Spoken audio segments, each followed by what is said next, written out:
Man, that felt good. How y'all feeling? You feeling good? The Toronto Raptors beat. No. The Toronto Raptors blow out the Milwaukee Bucks 2 nights after losing to the hapless, hopeless Portland Trailblazers. As a Raptor fan, I love to see it. I'm curious what people who are critics of this offense are going to say after it looked so good. The Raptors did not play a perfect game. I'm going to say it. They didn't play a perfect game. I don't think this team has even flashed. You saw flashes of it.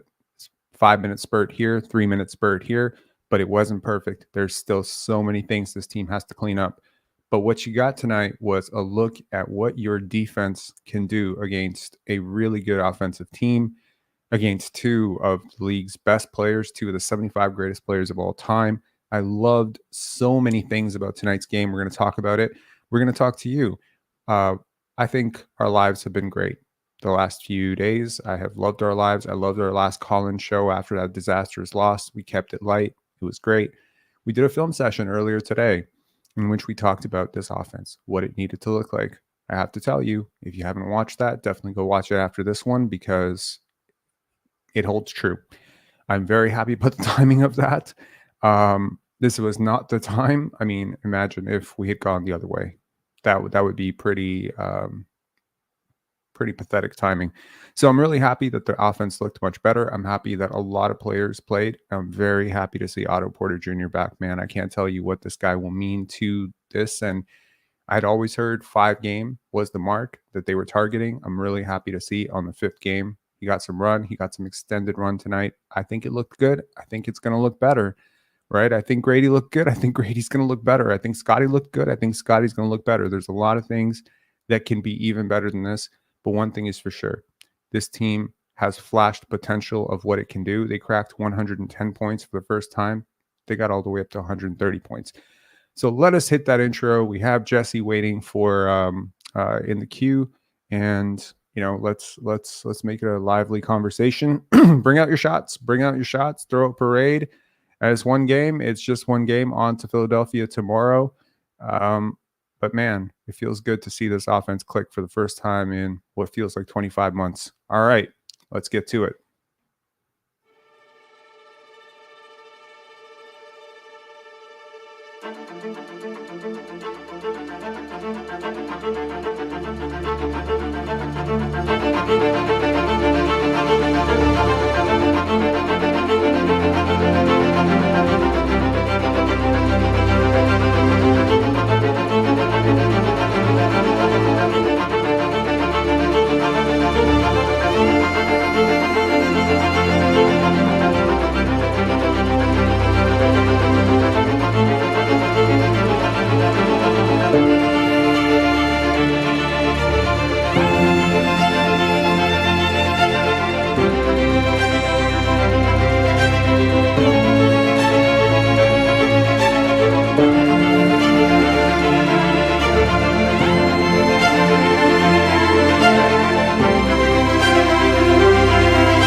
All right. Let's get to the box score. There's so much to break down. There's so many happy, good things that happened tonight. Let's start with a couple of things that I think were really good for the Raptors that aren't very obvious, right? First of all, I mean, we're all happy to see Otto come back, and we're all happy to see Otto Porter just on the court. He provides intelligence and spacing for a team that has lacked intelligence and spacing so far into the young season. Let's look at the team stats. First and foremost, the Raptors shoot a blistering 39% from 3. Okay. It's one game on, one game off, but when it's going, it's going. They shoot 92% from the line. The Bucks live at the line. The refs tried everything to make this game competitive. They couldn't. They couldn't make it competitive. You honestly, I know I'm going to catch flack for this. This game was freaking rigged for the Bucks, okay? Some of those calls were ridiculous, okay? The Giannis, on OG Anunoby thing, I mean, gosh, there's so many calls which were ticky-tack fouls that were trying to disrupt the rhythm for the Raptors, and they just couldn't get the Bucks going, right? The Bucks looked pretty pathetic tonight, and I'm not even trying to stamp when, things are going well for the Raptors. They haven't looked great all year. They're 2-2 now. I have a lot of thoughts about Adrian Griffin's coaching tonight. I've had a lot of thoughts about his coaching throughout this season so far. I've been very curious to see it earlier on. We were talking Bucks, Boston Celtics. I said Celtics, no question. I think they're much better. I wasn't expecting Damian Lillard to be this disruptive to the defense. The Bucks defense has been very good with Jrue Holiday, but when you take possibly the best defender in the NBA in Jrue Holiday and you replace him with possibly one of the 5 worst defenders in the NBA in Damian Lillard, and you have the aging core that is Chris Middleton and Brook Lopez, the writing was on the wall. They gave up a lot of depth to get this. I hope it works out for them. It looks better than this. But Adrian Griffin could be the first coach to get fired. That sounds very hot takey, but this organization is aiming at championships. They've given up a lot to win a championship. If he has shown, if he shows you by the All-Star break, I don't know. And Terry Stotts is not there to take over for him. So maybe he knew the writing was on the wall. Let's look at the Raptors. Okay, first of all, more, so the turnovers, 18 turnovers, something the Raptors should probably clean up. They started out really turning the ball over a lot. I like the transition play a lot. I'm really happy, much better than it has been. It can still get cleaned up a lot. I think the 3-point shooting was good because they took good shots. There was so much more pace to tonight's game. See, that's the thing. When I was celebrating, I think I was celebrating, if you follow Pensar Basketball on Twitter, I think I was celebrating 3 minutes into the game, saying this is the best the Raptors offense has looked. And it's because they were playing with pace. They were cutting with pace. They were screening with intention. Most players were crashing the glass and really boxing out their man. There seemed to be a lot better communication. Again, this is a team that's really new to each other. They're new to playing with Otto.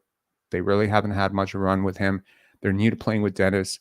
Dennis Schroder, how can I, say any, I can't even tell you how impressive he was tonight. It was really good to see what he did. Hang on, we have a super chat here. The homie Nicked, thank you so much for the super chat, man. I appreciate it. So Dennis Schroder, really just efficient, really efficient offense. He picked on Damian Lillard. He really, really got him on his hip and he got into the paint. He got paint touches. This is what you need, right? Now, you worry against maybe a better defender. He's not going to be able to do that, but I think he just made quicker decisions tonight. And I think that it really led to a big night for him. A little less playing with the ball, a little bit quicker getting off the ball. And, there's so much talk over the last couple of days. Darko Rajakovic talking about, having a film session with the guys talking to each other, talking to Dennis, telling him, hey, this guy's open. You need to find the advantage here. I'm happy that he's able to talk to him, right? Because a lot of us have been worried, hey, these guys have this relationship. Is it like the Fred Nurse thing? And, it seems like Darko has brought Dennis in to coach him up, right? He's coaching him. And another thing that I'll say, apart from the box score, which, again, we'll talk about, some of the players that stuck out, is I really appreciate the fact that despite how devastated some of us were after the game last night or 2 nights ago, and how crazy the media got about, questioning Darko Rajakovic's basketball acumen, and he's a rookie coach. And I mean, seriously, some of you need to wipe your Twitter history for the last 48 hours, seriously, fast, before people start screen grabbing this shit. And I'm just being honest. He's a really good coach. He has the right idea. And tonight you're seeing it. But what I've been most impressed about with him is his energy, just how he has managed to keep people elevated even after crushing losses. There are coaches, who mentally would be absolutely drained by this media space. This is a big media space. I know we are considered a small market team, but the media space is loud. It is clueless at times, and it can really ramp up pressure on you really fast, especially when you blow a game like Chicago, you lose at home to Portland. Your offense is so inefficient. to continue not only one, staying positive, coaching people up, bringing people up, being a voice of, inspiration, which is what he's always been. Talk to any player he's ever coached. They always say he's always inspiring confidence. He's always trying to bring out the swagger in you, trying to build up your confidence. This is a guy who just builds people up. And I really, really appreciate it because he, as well as I, as well as every person with an eye, can see what has been happening over the last 3-4 games. For him, and Eric Kareen had a tweet of saying like, hey, he looked a little bit deflated after the last game. Listen, nobody wants to be down 1-3, especially when you've choked away 2 games that were very winnable. But for him to continue being inspiring and not, blasting guys in film sessions, really just showing them, hey, like I'm being direct. You can see that pass. You can make that pass. You can make that shot. You need to. Number one. Number two, sticking with his principles. His principles are right. His principles are 100% right. And I went on Facebook and I was like, yo, you guys need to have patience with this guy because I'm seeing a lot of crap written about him and, a lot of nostalgic rewriting of what last year was. And don't go there. Don't open that door. Last year was miserable. Don't do this. And in my live earlier, I likened it to removing a dictator and having your currency fall. These habits are hard to break. Okay. I watched last year as guys tossed the pass and refused to cut away. This is basic basketball. Division 3, Division 3, Division 2 schools do this. And the Raptors weren't doing it all last year. So suddenly you're in an offense where you're expected to read and react quickly and you haven't done it. You haven't never done it in your professional career. If you're Precious Achiuwa, he didn't really play in Miami. He's never really done it. Chris Boucher, he's been playing for Nick Nurse for the last 4 years. He's never done it. So to have to break these habits of holding the basketball and moving off of it quickly and not overpassing, this is an adjustment for a lot of players. And I was very happy to see a lot of them make a significant improvement tonight. Keeping on, wow, like honestly, Jakob Poeltl, incredible, right? The stats are like so casual, right? Oh my God, what are you bragging about, Rob? 14 points, 11 rebounds, 4 blocks, 2 turnovers. Man, he was so impressive tonight, like really just shutting down the paint. He was so active on his rotations, great communicating, setting screens, really just finding a way to navigate. He did get out, well to Brook Lopez. I think he did a reasonable job there. He cleaned up a lot of issues, and he boxed out. He's a really big reason why you won the rebound battle by as much as you did, because they have 2 big guys in there that could easily just have out-hustled you into, a clobbering on the glass, because the Raptors have been leaking oil on the glass all season up until this game. All right. Who else? Pascal Siakam. Look, good things, bad things. Good thing. Love his shot diet for tonight. Like really just way more decisive, way less passive. Loved some of the passes he made, like little shovel pass to Jakob Poeltl. Really, really just overall very impressive. Limited his turnovers for, he handled the ball a lot tonight. So, 3 turnovers is no big deal. 3 fouls, whatever, but 26 points, leads the team in scoring. Just really impressive. I think I talked about it already, but Dennis Schroder just overall really, really good passing game for the most part. He had some really nice dimes. I'm still firm that he should not be handling the ball as much as he is, but if he's going to do it, this is the way to do it. Okay, really good. OG Anunoby, frozen out of the offense despite being 7 for 7. I don't think he minds. I don't think he cares. He's not wired like that. 25 minutes, 16 points, my unsung hero. He got in foul trouble because of some bullshit calls by the refs. Really, just honestly, NBA, investigate this shit. This was one of the most lopsided officiated games I think I have witnessed probably since maybe Sacramento, LA. Like, is that stretching it a little bit? There have been a couple more since then, but this was just, it was so blatantly obvious which way the whistle was leaning. And, I understand it's an entertainment product and, you want to keep it competitive. You don't want to be a 30-point blowout in the first half. I think I mentioned it maybe in the last live that I do sometimes talk with a Serbian head coach who, not here, but he's over in Serbia, and we are both really just watching Darko and, just texting along as the game goes on. And I really enjoy his insights and what he's seeing, because he's seeing things that I'm not seeing. And one of the things he said was change two things. This is a 50-point blowout in the first half. I fully agree. This could have been so much worse for the Bucks. So much worse. All right. How am I 15 minutes into this live and I don't think I brought up Scottie Barnes once? Scottie freaking Barnes. No, I'm not going to talk about Scottie Barnes. Let's bring this on. Hold on one sec. I hope I don't get demonetized for this, man. Bro, I'm just going to pull myself off the screen. I'm going to let you see it because I was so freaking proud of him.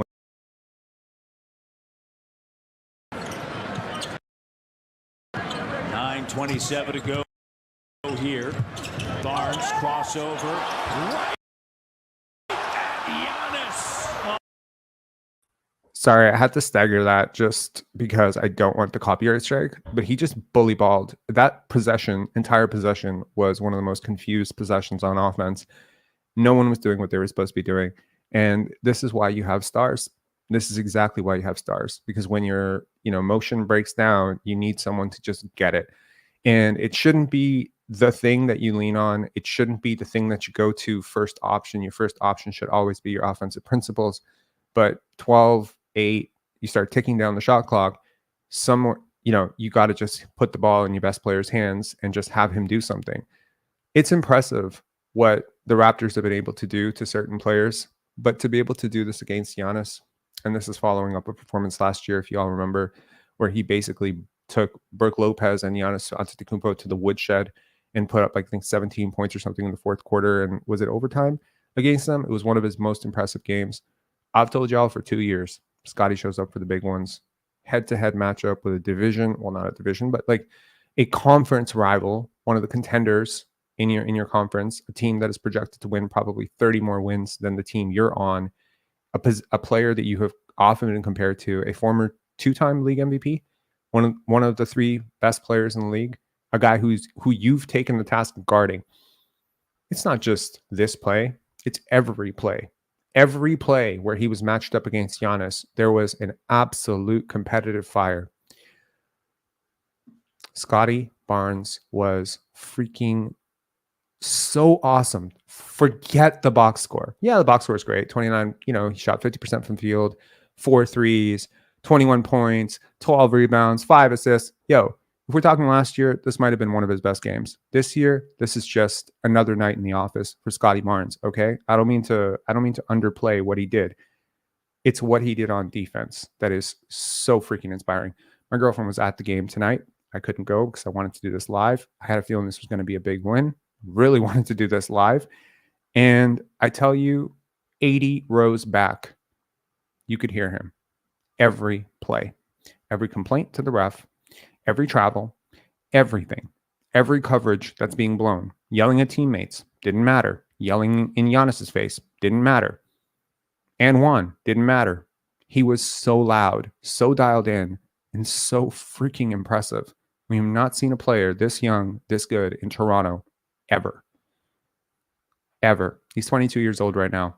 He has, to me, in terms of just I understand Vince was incredible, not taking anything away from it, but Vince was always dogged for not having that intensity on defense, not having that sort of, like that wherewithal to know that he had to lead, that it was his team to lead, and that responsibility falls on the leader.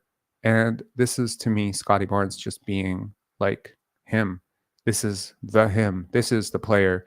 This is the player I fell in love with. This is the player that, I wanted us to draft. This is the player that was screaming in dudes' faces at Montverde. This is the guy, but he is 100 times better than that player because he can do things that player couldn't even dream of doing. He's taking over the offense whenever you need it. If this was a close game in the fourth quarter, he probably has 35 points tonight. He didn't need to do anything. Sat on the bench, chilled out, joking with OG Anunoby. But yo, this was red alert, Scottie. And if things stay right for him, if his health stays right, I'm going to apologize in advance to every other fan base that has to watch their star get locked up. Every single star that has to get bully balled by him. They used to call him Big Body Barnes. Everything that he went through last year, everything they said about him, everything they've been talking about him. Forget last 48 hours. Some of you guys need to fucking delete your Twitter history for the last 2.5 years. Okay. I don't mean to be like the told you so guy. And I'm not even saying I told you so because this is better than I thought he was going to be. And I don't think I ever met anyone who was higher on him than me, but this is incredible. This is crazy. This is stage presence. This is a guy who for 48 minutes was so dialed in. It's ridiculous. There was no let up. He didn't come out in the second half and chill. He didn't chill. Even when there were people who were chilling, and he was pushing. And he's been like that since preseason. He's been like that since the offseason. Toronto, you got a real one here. Like a really, really good one. Appreciate him. Okay, on to the bench. I have to say, I know that he's -2. I know that. But I didn't mind Malachi Flynn's 19 minutes at all tonight. I think he was pretty steady. I think the -2 is a little bit misleading. And yes, of course, I have been very, very critical of Malachi Flynn through much of this, partially because my boy Jeffed out and got waived, in order to keep him on the roster. And I know that. But man, I think he played well tonight. I think he tried really hard. And I can just see day by day that whatever happened to him over the last, 3 years under Nurse, Darko is just he is pumping this guy full of confidence. I used to see him make a mistake and look over to the bench. He's not looking anymore because he's played as horribly as he humanly possibly could in the first 2 games and somehow still kept his rotation spot. I've often been on the record saying I learned a lot from Masai Ujiri and Bobby Webster in terms of leadership and in terms of life, in terms of, just listening to them speak. I've been to Masai lectures where he talks about his vision for Africa. And every time I listen to him talk, I feel like I need to take some of what he's doing and his vision for life. I think I learned a lot from Darko Rajakovic already in the last week and a half about what it means to believe in people. Sounds a little bit corny, I'm sure. I'm not reading the comments. I'm sure some of y'all are like, oh my God, Rob, don't cry. I feel really good for Malachi Flynn. Please understand that. Yes, I was very critical of him. And please throw that back in my face right now. Don't worry. I don't care. And, if you're expecting me to come out and do that thing where, I'm going to be like, see, even in a blowout loss, Malachi Flynn couldn't manage to plus minus those positive. Bro, I'm watching the game. He played well. Good for Malachi.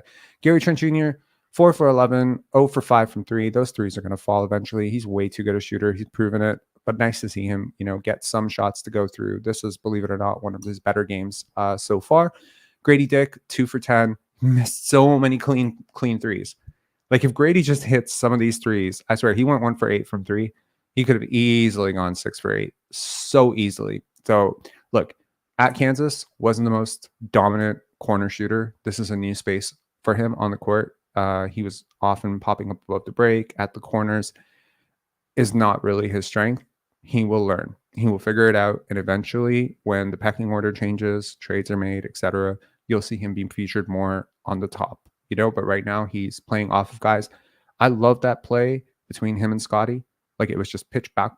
They played 2-man action the whole way through. And, it generated, I think both of them got an offensive rebound on that one. And then they both got shots. Like they were just looking for each other. I loved it. I loved Grady's game. Yes, I know he went 2 for 10. He got bullied a couple times on defense, picked up that first foul, but I think overall played well. Otto, just stable, super stable. Garrett Temple, I have no words. He scored 2 points. Very happy for him. And Chris Boucher, he fought, he battled. There was a couple times where it was like bend but don't break, and then boom, Chris Boucher hustle, throw back. It's good. I liked it. In terms of the negatives, let's see. 2 things that stick out, and I don't want to waste too much time on this. And please, if you're calling in, let's not talk about the negatives. This is a high point for Raptors, fandom, but I do want to be objective and balanced. Pascal Siakam with the box outs and rotations was really, really putrid tonight. It gave up like at least 15 points in the first half. If I go back and look at the film, if they go back and look at the film, I think they'll realize it too. He needs to be better offensively. Very good. No complaints tonight from Pascal Siakam. Did exactly last year, if you remember, I was talking about, in order to extend his career, because as the burst goes, he's going to need to become a much better shooter. He may not shoot this well every single night, but the idea of Pascal Siakam taking 8 threes, even if he makes 3 of those, I'm a very happy person. Even if he makes 2 of those, I'm a very happy person. It doesn't matter that he's making 2 for 8, 7 for 8, 8 for 8, 5 for 8. What matters is what he's doing for his teammates, which is very critical when you're going to play like this. That he makes quick read and react. He did that a lot tonight. That he sucks in a second defender. He did that a lot tonight. That he gets the ball to Jakob Poeltl in, scoring positions. Very important too. Clean passes and scoring positions. That when he doesn't have the ball, that he's actually screening for teammates and that he's actually moving into space. This was a much better spaced out game. I don't want to keep sucking up, the air, and I want to let Larry and Jesse on to talk, but I just want to say one last thing. This is what playing with pace and space looks like. Okay. Yeah, you can still say they don't have the most ideal personnel. That's true. But if you freeze frame almost 85% of this game on offense for the Raptors, the spacing was correct. What does that mean? Go back and watch the last live if you want to understand a little bit more about fast breaks, pace. It was a good live. I'm very proud of it. But overall, incredible improvement over the last game. Actually, it's an incredible improvement over the last 4 games. This was by far the best game that they've played. The Bucks, on the other hand, let's talk about them too. Okay, very quickly.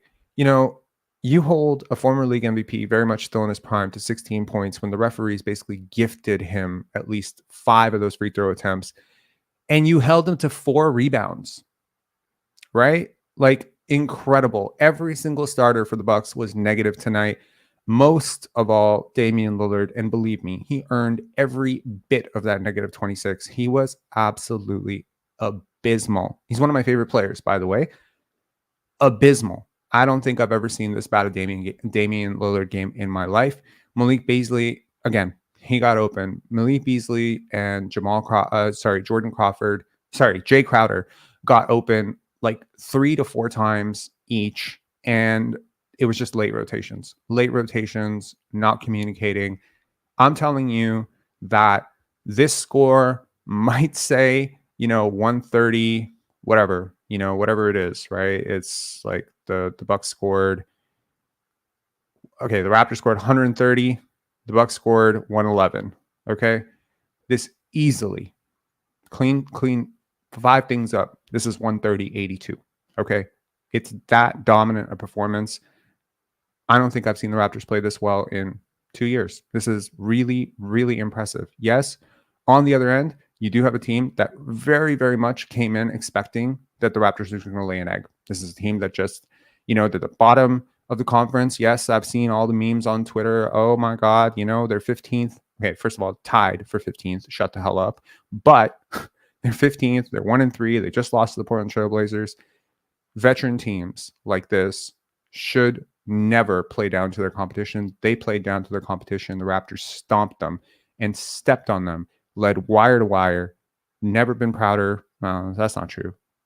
In the last 2 years, I've never been prouder to be a Raptor fan. Very happy. Okay. All right. Enough of the hype train. Let us bring Larry on, and then we will bring Jesse. Larry, good to see you. How you been? Hey, Rob. Good, man. Good. How? Yeah, really good. I wanted to thank you for making this a great start to the basketball day with the afternoon live you did. It was amazing. Did you like? I'm so glad you caught it. Really enjoyed it. I didn't catch it live. I watched it before the game, and then I switched straight onto the game. And the things I was looking for that you pointed out in the live, I didn't see in the game. And I agree with you. They played really well right from the start. I've been happy with Scottie all season, obviously. I think I mentioned that in a comment to one of the lives earlier that, even when the team's playing poorly, there's things that I'm looking for that I can be satisfied with. And one is Scottie taking that step. The other is Grady, I think, being better than we thought he was going to be almost right out of the gate.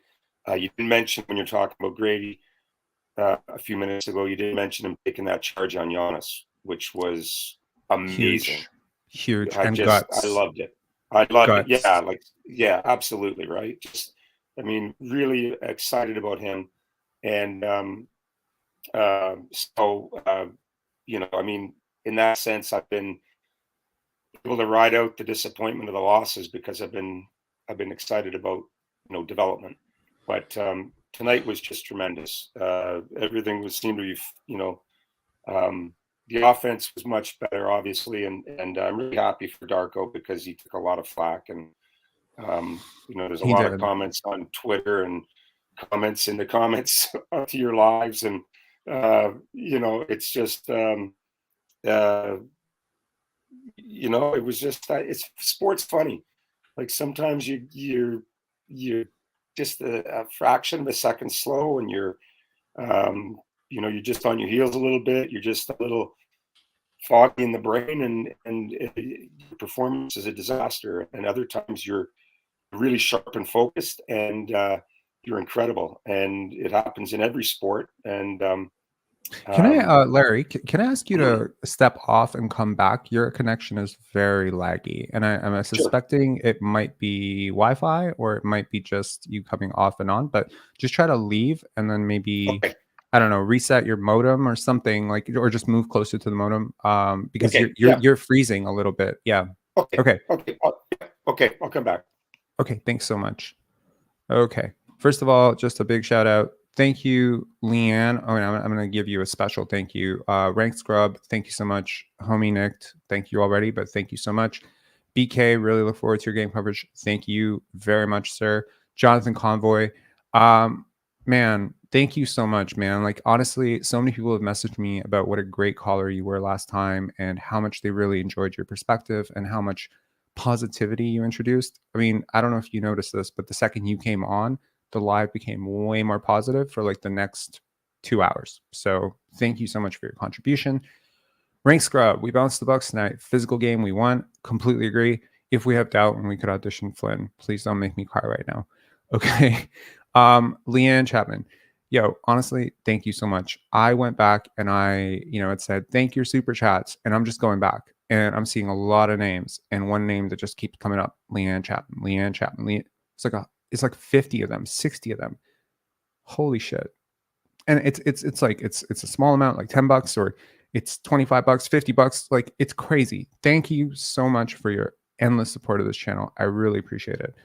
Okay, I'm gonna bring on Larry back. Larry, what's up? Better? Hey man. Yeah, I moved closer to the modem. So hopefully okay, I hope it's better. Yeah. I'm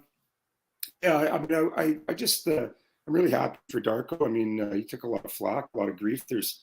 I can't believe, like, it's really frustrating watching, reading Raptors Twitter or the Raptors Facebook page and all just the knuckleheaded comments. It's just, it's really frustrating. I mean, every fan's got a right. The connection's still bad, Larry. I'm so sorry.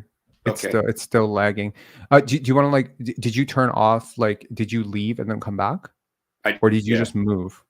You left and came back? I left and came back. Tell you what. Okay, let's try again next time.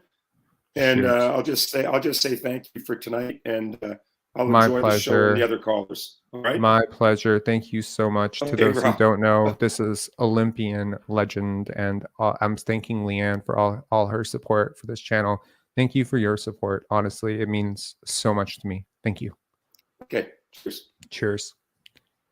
I should have said Canadian Olympian gold medalist. Someone noticed earlier that I'm a lot calmer than last year. It's not hard to do. It's not a hard bar to clear. I do want to say one thing. I talked to my girlfriend about this yesterday, and I was trying to understand the difference. Like, what is the difference between someone trying to troll me in the chat, me losing my mind last year, and not doing it this year? And I think what the difference is that this off season and throughout, the last year, I think I developed a lot less insecurity about what I'm doing here. Had a lot of people reach out to me that I respect more than I could even put into words, and their words almost made me cry. Like, I was just like, yo, you know who I am? This is crazy. That has alleviated any sense of insecurity or panic when somebody doesn't agree with me, because that's okay if you don't agree with me, and I don't have to be snippy and rude about it. So I think that has been a huge thing. But also having this large community full of people that some of you have met, and how often consistently the people that I meet from this community are people that I respect in life, like things that they're doing. And at some point, even though I was a pretty traumatized child who dealt with a lot of anger and stuff, and I probably reflect a lot of that back in some of this. I appreciate y'all for working through, because I listened to some of the shit that I, was doing last year, and it was really, really hard for me to listen to it without not liking myself very much. And I appreciate that I went through that because I wasn't very good at it. And I appreciate that I went through the process of trying to get better at it, even though being on camera in front of hundreds and hundreds of people is very scary for me. I'm a guy who, like, when I was, younger, I just used to look down. I don't want to make eye contact with people, not making eye contact with the world. It's scary, but I'm glad I went through with it. And I'm glad y'all stuck with me. We were the fastest growing, Raptors YouTube channel last year in all the spaces, right? We also lost more subscribers than anyone probably ever. Lost over 2,000 subscribers throughout the year. It was just that roller coaster, and riding it out and coming out of it the other side at peace has been very meaningful to me. So thank you to this community. Thank you for putting up with me. I'm going to try to be much better, as I've said many times. I accept, that I was out of pocket a lot of times last year, and it's just a growing curve. And hopefully next year we can do this again. You can tell me how much better, things are getting, and we'll just keep going from there. All right, Jesse, bring it on, man. What's going on? What's up, Rob? What's going on? Oh, it is so good to see an offense click. And yeah, it's one of the combination of the defense that we know is there, the defense that doesn't typically completely fade away. In some games it does, but generally the Raptors defense, they play hard. The defense is there, and seeing the offense also come along step by step with it. This is very exciting to see. If you haven't picked the over yet on the Raptor season, time to do it now. Bro, I have Scottie MIP. I have Darko Coach of the Year. I have like stacked over on the 36 win total. Like, I thought that whole thing was ridiculous. But what I am most inspired by is there are a lot of teams that can outperform in the regular season, but they're not really built for the postseason because they don't have a guy who can get his. They don't have a competent defense. Actually, with a couple of tweaks, I actually do see a pathway over the next 48 months. Let's adjust it, 24 months for this team to actually contend. And I know that sounds crazy because we just beat the Bucks and we lost to the Blazers, and I just said the word contend. But actually, the growth of Scottie has been a really huge part of it. One thing that people don't maybe always know about Scottie is that he gets better throughout the year. He's always maintained that he was going to do this for the first, few years of his career, that he was going to continue working with Brian throughout the year. And so right now, if his handle is a little bit, let's say his handle is a 72, 2K rating, right? 72. By the year's end, it'll be 75. If his shot is like a 74, it'll be a 75 by the end of the year. It's really hard to train during the year and actually maintain reps and get better, but he's putting double duty because it's really important for him, A, to win, but also B, to get to where he wants to go as a player. And what I'm really inspired by, most importantly, is the type of player he's chosen to become, because this is the same person who struggled to try to score 25 points in an open gym against chairs. Okay.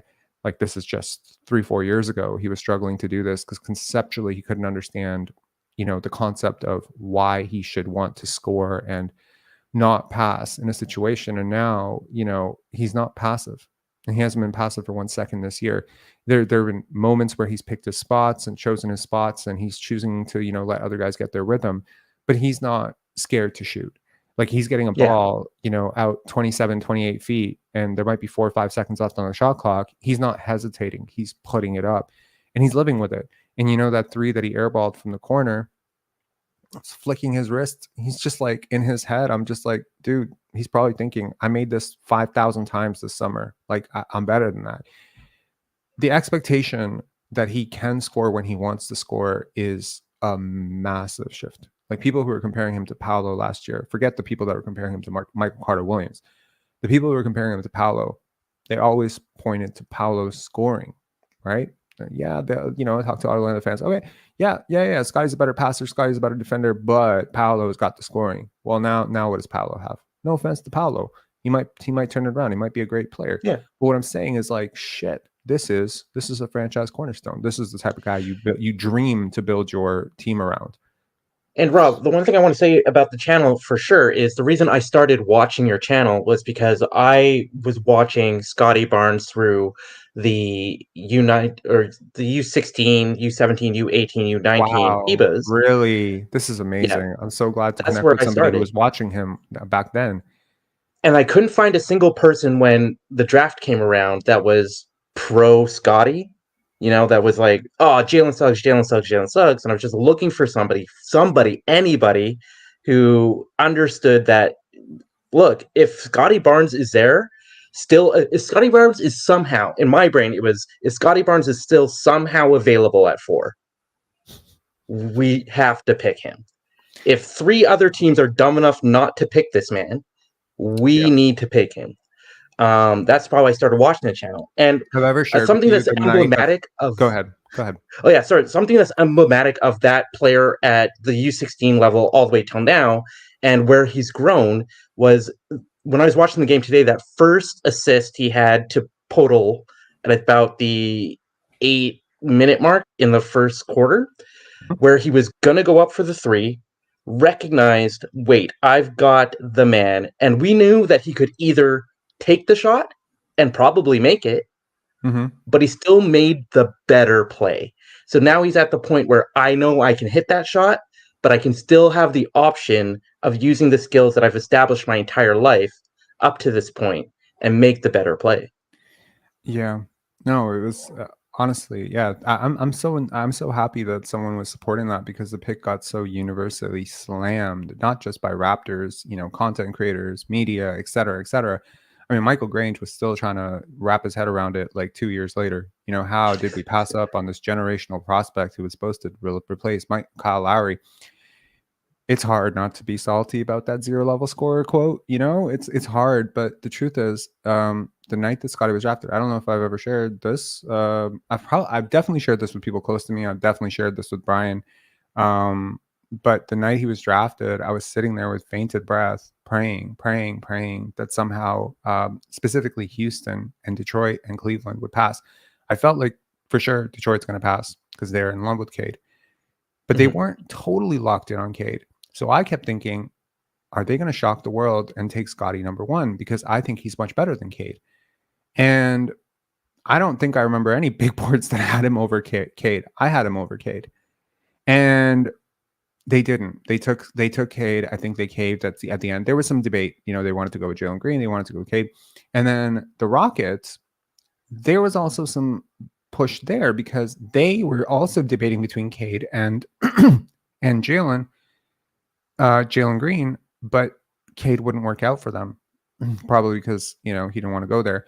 Evan Mobley also didn't want to work out for them, from what I heard. Jalen Suggs also didn't work out for them, and I couldn't figure out if Scottie had worked out for the Rockets because I'm like, okay, Jalen Green or Scottie Barnes, this is no freaking brainer. Obviously Scottie, and they go. So now I'm like, the third one, I'm like, oh my god, okay. Please, God, tell me that their need for a big, Evan Mobley, goes over their need for Scottie. But at this point, I'm comfortable because I'm like, whether you get Scottie, whether you get Evan Mobley, you're good. But I want Scottie. And they go Evan Mobley. And then we're at 4. And now I'm just like, there's no way Masai fucks this up. Like, this is the player he's been dreaming of his whole life. He's not going to miss this, right? He's tried to draft this exact player and create. He tried to trade up to draft that player numerous times. Many times. And it's like, it's with Shea, it's with Giannis. Like, he loves this player type. How could he possibly go with Suggs? And then someone who's really connected with CAA, the agency, is my friend. He texted me. He said, sorry to break your heart, Rob. It's going to be Suggs. My girlfriend is witness to this because we watched the draft together. I read that text. I was nearly in tears. I went out to the balcony, had my first cigarette in a very long time. And I was not even going to watch it. I'm like, I can't watch it. I refuse to watch it. And it's like, next up, the Toronto Raptors. And I'm hearing it. I'm on the balcony and I'm hearing it. And he texts me, JK. And I run back inside. So I'm very happy that he did this. I almost deleted and blocked him for the rest of my life for doing this to me because it was like 3 minutes of a heart attack. And I'm so happy that he did that for me because when I got inside, I screamed and yelled and I was like, yes, like a child. I don't usually get animated about sports, but this was a big moment. And I was like, yes. And I look up and he hears it. He heard, and with the fourth pick, the Raptors, and he gets up and he does the dance with Jason and with Kat, and he's doing it. And I've seen videos of his dad and his aunt up in the stands, and they're excited. So in that one moment, even though we are so far apart, New York, Toronto, whatever, it's like that moment it's tattooed on my brain. And I turned to my girlfriend. I was like, we're winning a championship within the next 10 years. I guarantee it. Like, it was so meaningful to me. And this is why I find it very difficult, if not impossible, to turn on Masai Ujiri, partially because I think that it was a very unconventional, very unpopular choice. And he made it It was a anyway. scary choice for him because you think about how where the Toronto media was at that point with Masai, right? Where the NBA community as a whole was at that point with Masai. They had him, like most teams wanted Masai to jump ship. They're like, Toronto's too small for you. Come to us. Come to Washington. People are like, no, he can go to MLS. He can go run a soccer team in Europe. No, the man loves basketball. The man loves Toronto, and he wanted to win again here. That's where he wants to win again. And it was very simple for him. It was very simple to find that drive, that passion to really double down and not listen to anybody else, and believe in what he was doing, believe in his vision. And he knew that player type, a player that wants to win, that is of that size, of that skill set, of that mentality. Yep. Doesn't matter what anybody else says, he's going to pick that player 10 out of 10 times. I mean, he made, again, he got crucified for it. That's fine. He took it. It paid off. It's paid off. I don't think anyone's debating it at this point. I think some very salty, Cavs fans, Magic fans, whatever, they hate the guy because he won Rookie of the Year, or maybe Raptor fans have just been all up in their shit, trying to overcome it. But I think, we've cleared those conversations, as they like to say on X/Twitter. We've cleared those conversations. I think when you do this, when you start out a season like this, the vision is very clear. Keep it up, Scottie. I'm really proud of him. I'm really proud of him, and I'm very proud of Masai, and I'm very proud of, Darko. I think all three of them at different times have taken a lot of shit, and, it's paying off. And, to anyone out there who's saying, playing faster, playing with pace, playing with space is impossible with this roster. Well, tonight you saw it. It's possible. It's very possible. I don't think anyone shot out of their minds tonight. And, you got 39% shooting. In fact, your two best shooters were fucking cold. Grady shot 1 for 8 from 3, and you shot 39% from 3. He hits those shots. You shot 50% from 3 for the second time this season. And ironically, the last time you shot 50% from 3 was when he hit all those shots. So he is fully capable of doing things. And, again, really, really inspired. And the thing that Larry mentioned, which I really appreciated, and I'm really glad he mentioned it because I did forget, Grady taking that charge on Giannis. That was beautiful. It was so beautiful to watch. That's not easy. And that's one of the things I love about Grady is that he always knows where to be on the floor. Yep. It's not just the shot will come. All right. The shot will come. No one ever of that type of shooting caliber with that shooting form will go a consistent 1 for 10 or 2 for 10 every single game. Right. For sure. It's just, it will balance itself out. But it's more important about knowing where to be and how to be. And I think after the first game, when we're talking about basketball Q and the basketball lineups, and I really want to shout out, was it Jonathan yesterday or 2 days ago? Yep. Talking about the chrysalis, the coming out, the being, going through your lumps, and being the butterfly. These are lumps that a rookie shooter needs to go through, but these are lumps that they can come out of if they continue doing the right things. And Agreed. Grady's doing the right things consistently, and as long as he keeps doing that, we're going to see that shot fall. And when it falls, it's going to be wet. We're going to see no rim, just net. You know what? It's funny because what Jonathan said applies not only for Grady, applies not only to Scottie, but it also applies to this team, their offense, their offensive principles. Talked about it earlier in the live. Again, I would suggest anyone who didn't check out that live, it's definitely one that I'm more proud of than most, in which we really broke down what was going wrong with the Raptors offense and really how fixable it was. And they fixed almost 70% of the issues tonight. 70%, 60% was cleaned up. Not 100% though, right? You stop missing box out assignments. You stop, miscommunicating rotations. You get a hot shooting night from Gary or Grady off the bench. Otto gets more in condition. Stay healthy. Perhaps, keep Precious Achua and Jalen McDaniels for now, outside the rotation. And you have something here, I was very impressed. I mean, this is not a fully healthy team. You did face a fully healthy team. If I'm not mistaken, I don't think the Bucks are really missing anybody right now. So there's no excuse of like, oh, Giannis didn't play, Dame didn't play. Yes, you're very lucky that you're facing that team now, because if you face them, 2-3 months from now, maybe they're gelling, maybe they're feeling a little bit different. But this is not a scrub team. Even on talent alone, I don't think most people would have expected us to win tonight. So, anyways, any final thoughts here? Yeah, my final thought would be that the Toronto media as a whole does not understand what 0.5 offense means. And the more times that they say 0.5 in a broadcast, in a tweet, on a certain Raptors show, and continue display that they have no idea what's going on with this team, despite being there at practice every single day and watching the coach the players and still have no idea what's going on, it baffles my mind. Roast them, man. Roast them. All right. Thanks a lot, Jesse. Appreciate it. All right. Have a good one. Peace, man. All right. Time to bring on Coach Mo. Coach Mo, what up, man? Inspired by the space? Inspired by the pace? How you feeling today? I'm doing great. You spoke it into existence. What if we blow out the Bucks? Remember when you said that? Did I? Yeah, you did that. What happens if we blow out the Bucks? Because it was kind of doom and gloom after the Blazers. Right? What happens? Two things. To me, I did put my money where my mouth is. I took the Raptors tonight. So two major things to me about this game was we played faster, like noticeably faster. And the actual biggest beneficiary of playing faster was Pascal. Isn't that funny? Isn't that so freaking ironic? Yeah, he was the biggest beneficiary. 26 efficient points. Yep. He should be the one screaming to play faster. And number two, the rotation. We had a much better rotation. So you know how you have a two knuckleheads rule?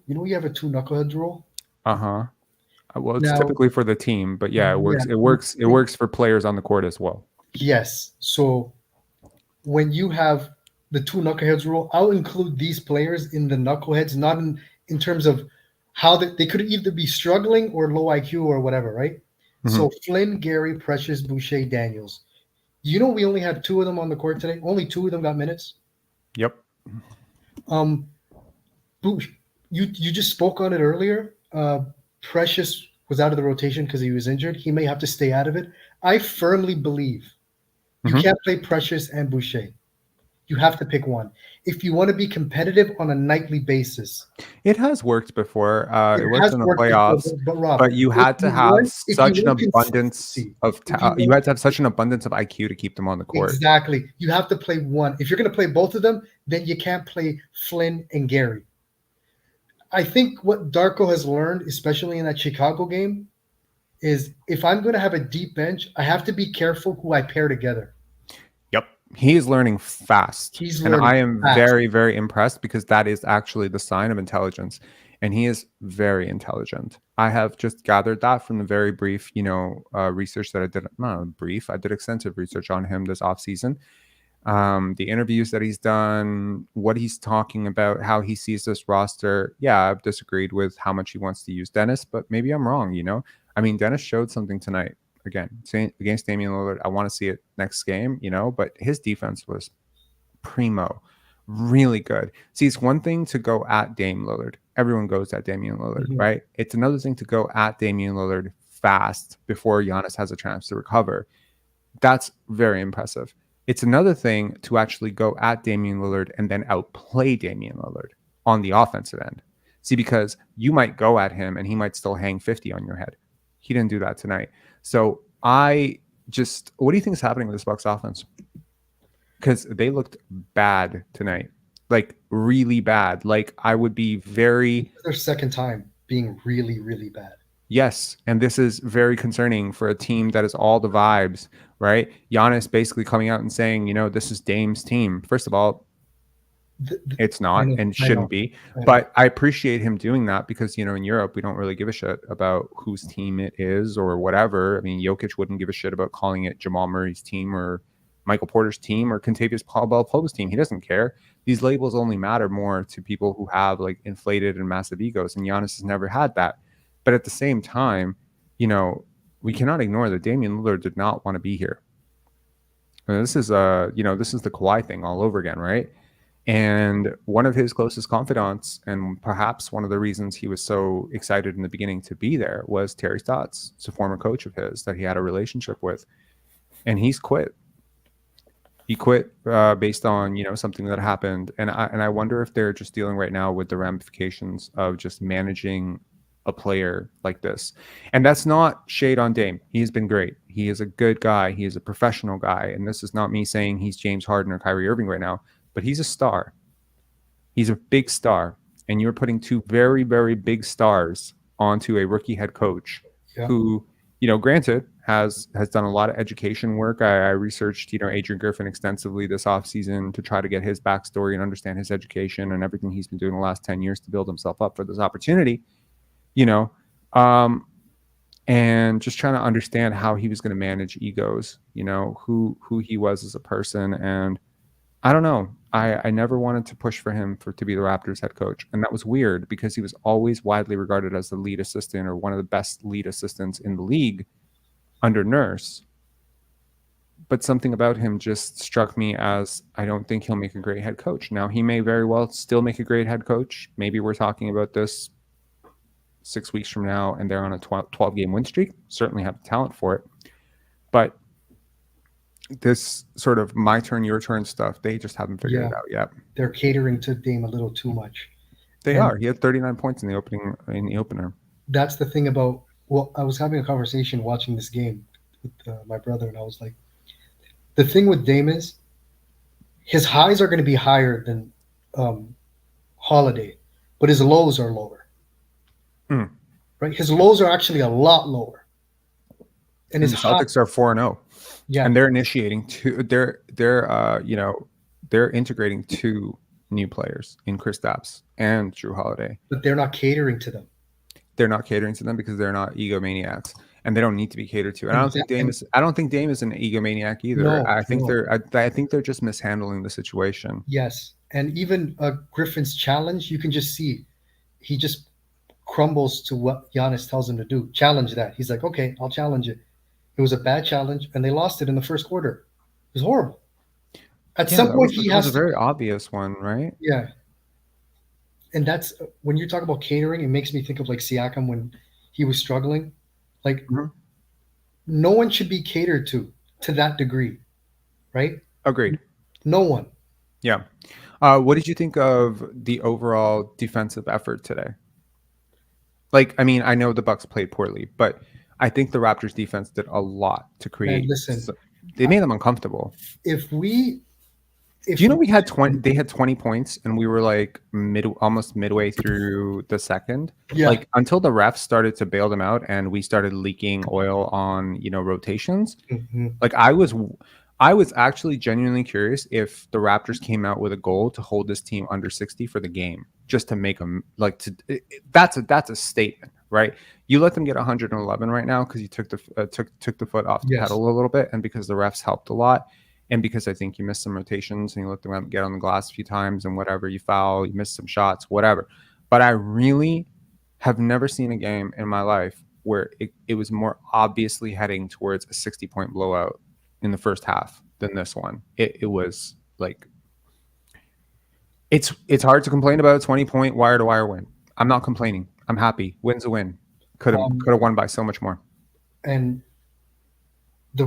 I think Darko has to be tougher with the bench unit, and he has to stick to 2 knuckleheads on the court max at a time. Agreed. Like, you have to separate those guys, and you have to have 2 to 3 starters on the court. But here's the thing: when you look, we've seen it a few times. In the film breakdown, we saw it where 4 guys are doing the right thing, 1 person doesn't do the right thing. So at some point, when you are the only person who refuses to do the right thing, then it really comes down to how committed are the people who are doing the right thing to continue doing the right thing, which is what happened last year, right? Last year, the people doing the right thing were very short in number, right? Jakob continued to do the right thing. Scottie continues to do the right thing. I think there were a couple of players who did the right thing, Thad for the most part, Otto, but for the most part, the bad things outnumbered the good things last year. And so eventually, even some of the people who were more prone to doing good things started doing bad things. And so bad won out. Here, I think the bad, it's almost like they've refused. Like Darko has just insisted that, and he's gotten so much buy-in. And this is, I think, also, where we get to how much do you trust your coach, right? Because when your coach is telling you that this is how we're going to play, right? And you're struggling, like you're in quicksand, you can't buy a bucket and a half court, and everything you're generating is through intense hustle, offensive rebounds, transition, pushing the break. Scottie and OG playing honestly some of the best defense I've ever seen from either of those players. OG up until tonight was one of 3 players holding players under 25% in the entire league. I think the other 2, one of them is Wemby. So it's like he is really making a case for all defense, first team right now. And you're playing, and you're getting huge 3-point shooting blow up from Siakam and Barnes, and you've lost. And this is exactly when you don't trust, you break. You break away from your offensive principles. You start questioning it. You start rolling eyes. You know what I didn't like? And how I kind of feel like Adrian Griffin is definitely going to fail, and not definitely going to fail, but I think probably more likely to fail than not, is when Brook Lopez checked out of the game. He was furious. Number one, he was furious, but he was so dismissive. I think Adrian Griffin said something to him, and he just waved him off. I've watched Brook for a very long time, a very, very long time, and it doesn't matter like why, but like I have, and intently. And he has truly been like super professional throughout his entire career. He's a very coachable guy. He's incredibly smart. Like he and Robin are 2 of the smartest people you'll ever meet in your life. They're so worldly.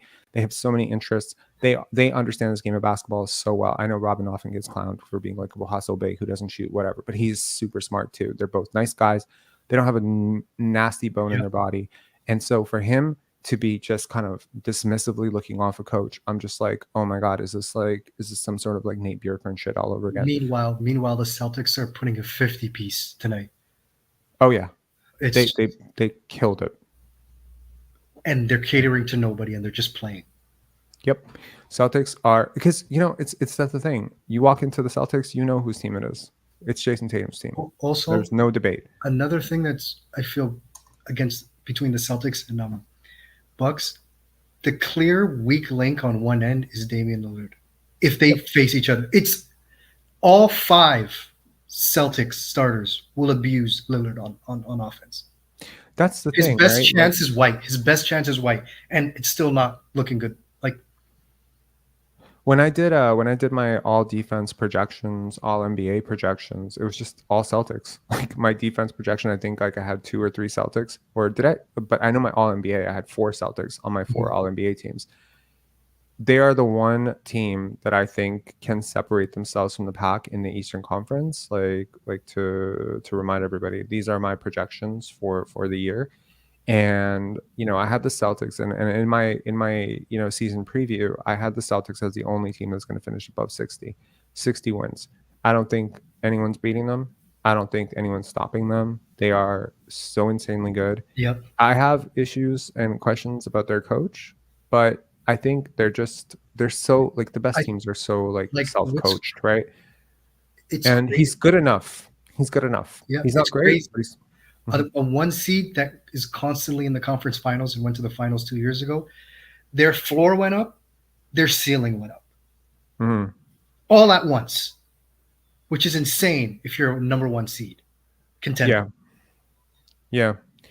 To the 396 people watching in here, I would super duper appreciate if you could take one little second out of your life. It will just take 1 second to just press like on that video.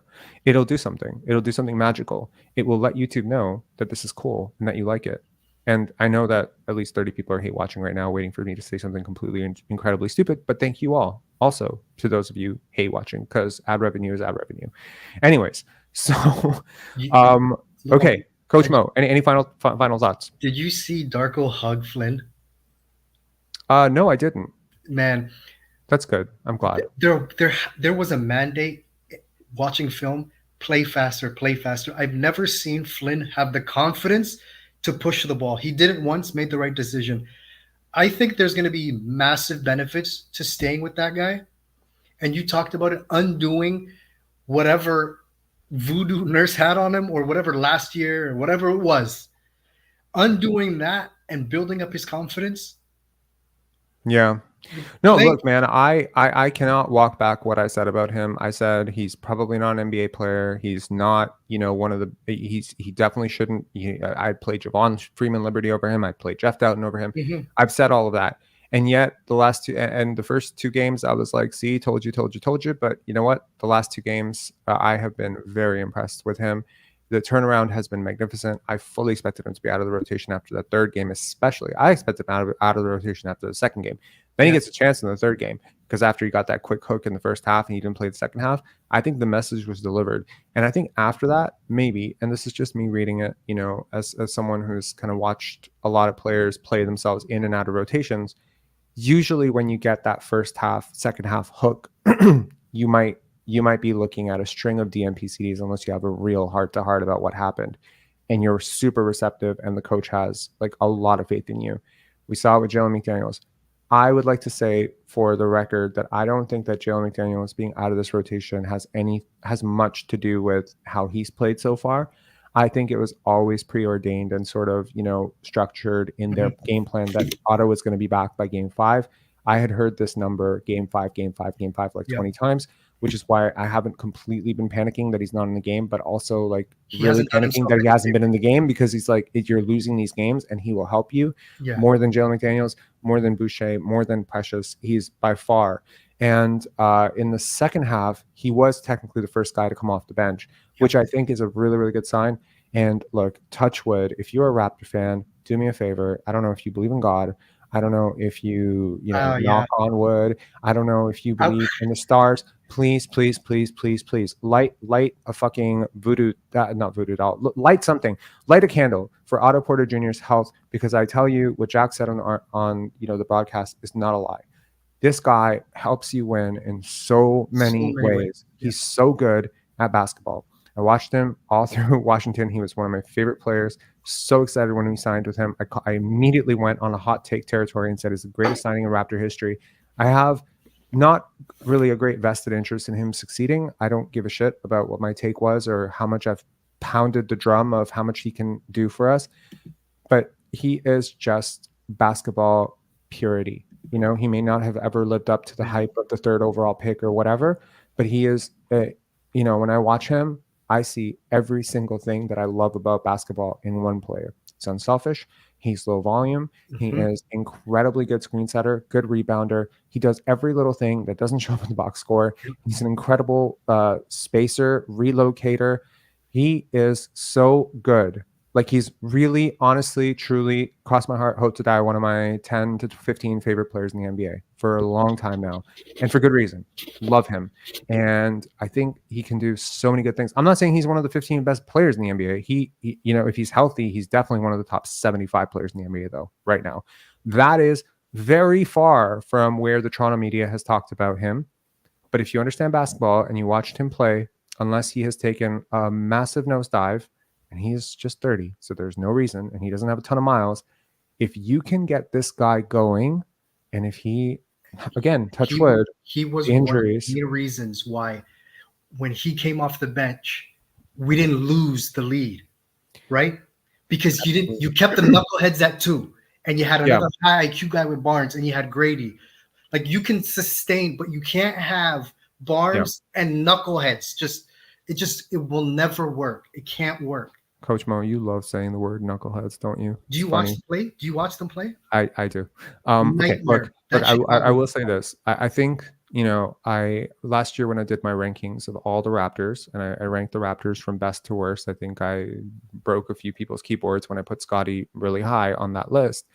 I had Otto number 5.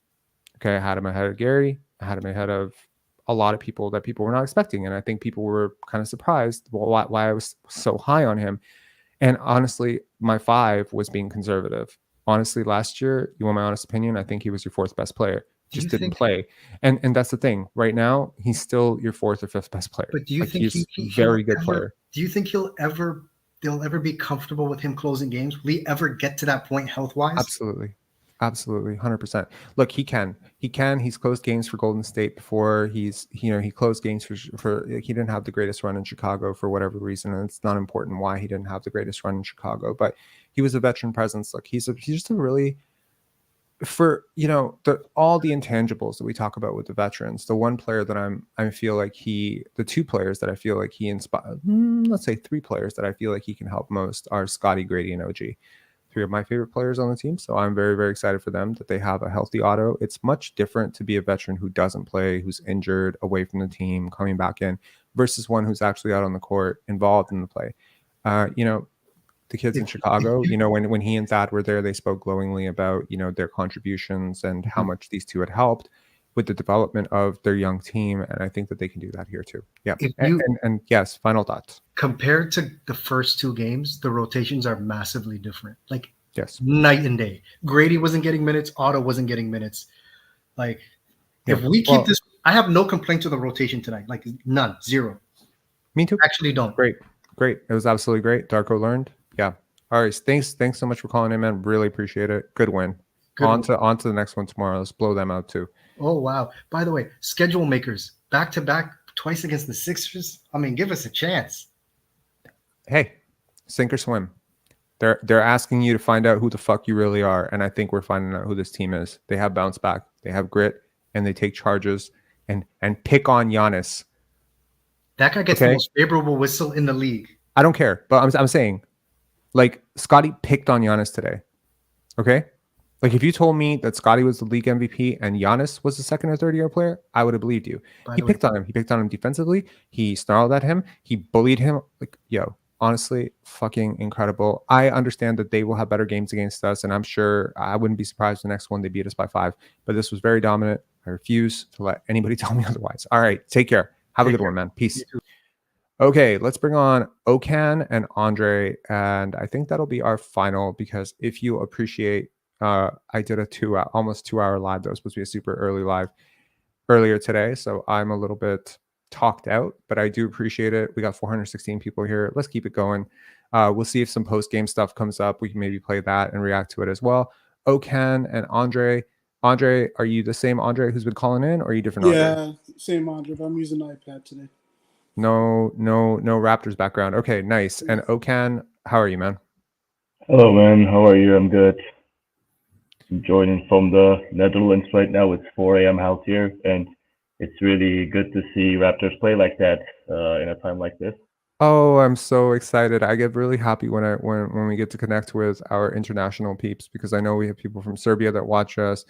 I didn't know about Netherlands. This is very cool. It's going to sound very weird to say. So go ahead. I'm actually from Turkey, but I came to the Netherlands to study here. Amazing. I actually want to thank you a lot because you taught me a lot about the game of basketball. Like, I started watching it in 2019, and I probably didn't miss a single Raptors game since 2020, even in the tank season. And I was always watching your podcast, so the most things I learned about basketball was because of you. So I wanted to thank you about it. That's really humbling. I'm really happy that we were able to do something like that for you. What did you think of the game tonight? Well, I think the starting lineup was amazing, basically, and also, yeah, you were just talking about it. Otto, I gotta say, I always saw him as like a good role player, but I didn't necessarily understand your hype on him. But now that I watched him again after some time, I agree with you 100% that he can have a substantial contribution to this team. I also believe one key reason that will be unnoticed, but you already mentioned, which changed how the Raptors played against Milwaukee today, Darko Rajakovic. It's not just about his game plan or tactics. It's about the energy he brings, his ability to instill confidence in the team, and his adeptness at identifying and addressing problems on the court. And in the post-game interview against Portland, he accurately explained the problems. And in this game, we didn't see a lot of those problems we saw last game. We definitely saw more pride in rebounding this game. Pace was way better, the transitions. And to fix all that in one game, you need a coach that not only understands the game, but who knows how to communicate with and coach their players. And as you said, he used confidence to players as well. I also noticed that Flynn felt way better on the court. Like he relies on Darko for 100%. And also, Grady's shots weren't landing, which was really unlucky, but his form is impeccable, so it will get better in time. But his confidence wasn't down that much. Also, same with Trent. It feels like even if they miss, if the shot selections are reasonable and all of Grady's selections were just great, they rely on Darko about their play time being fine. So I really am excited to see how Darko will impact these players in general. I completely agree. And look, like this is something that I think people need to really, really understand. I'm going to flash a little screenshot here, but I just give me 1 second. I just got to do this.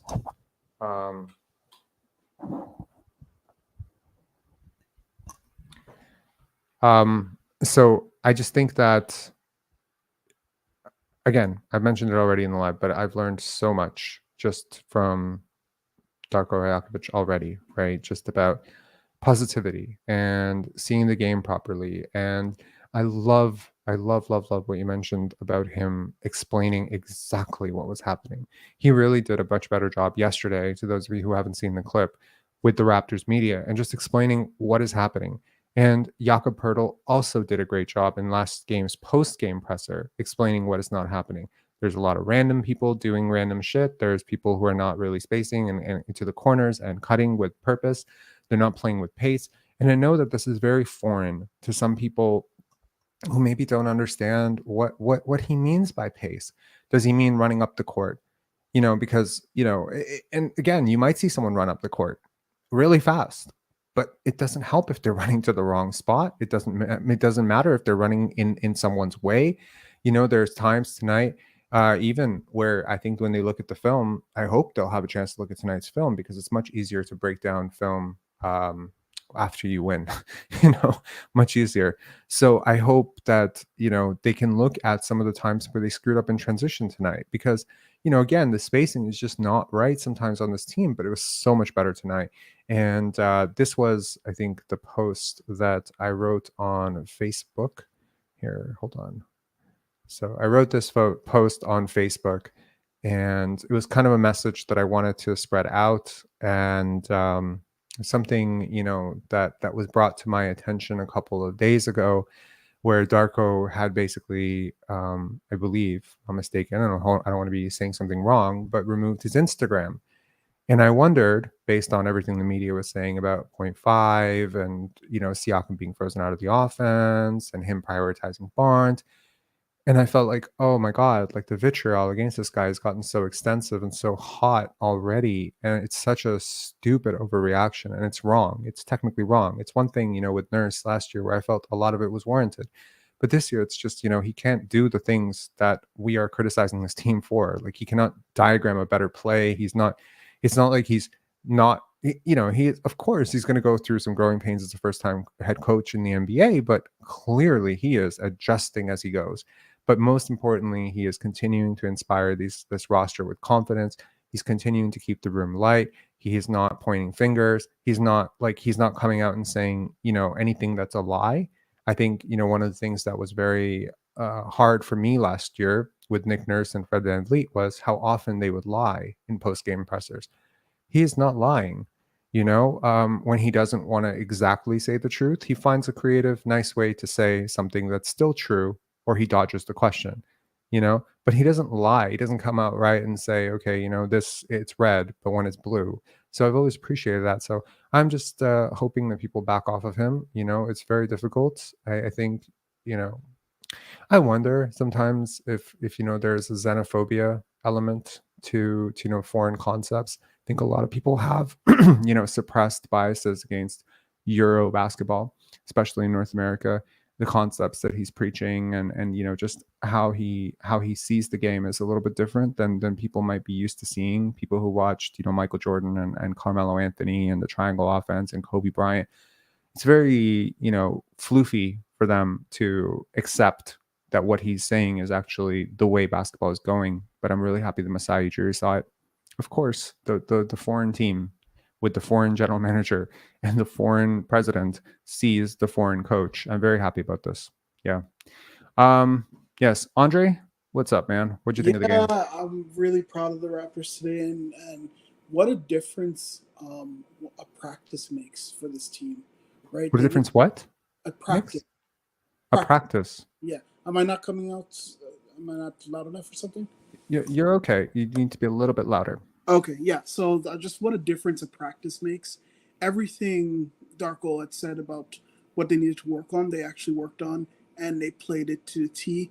Another thing too that I noticed was, I keep always harping on this, is moving without the ball, and holy crap, everyone was moving. Even Siakam was finally moving. Yes, there was times there weren't.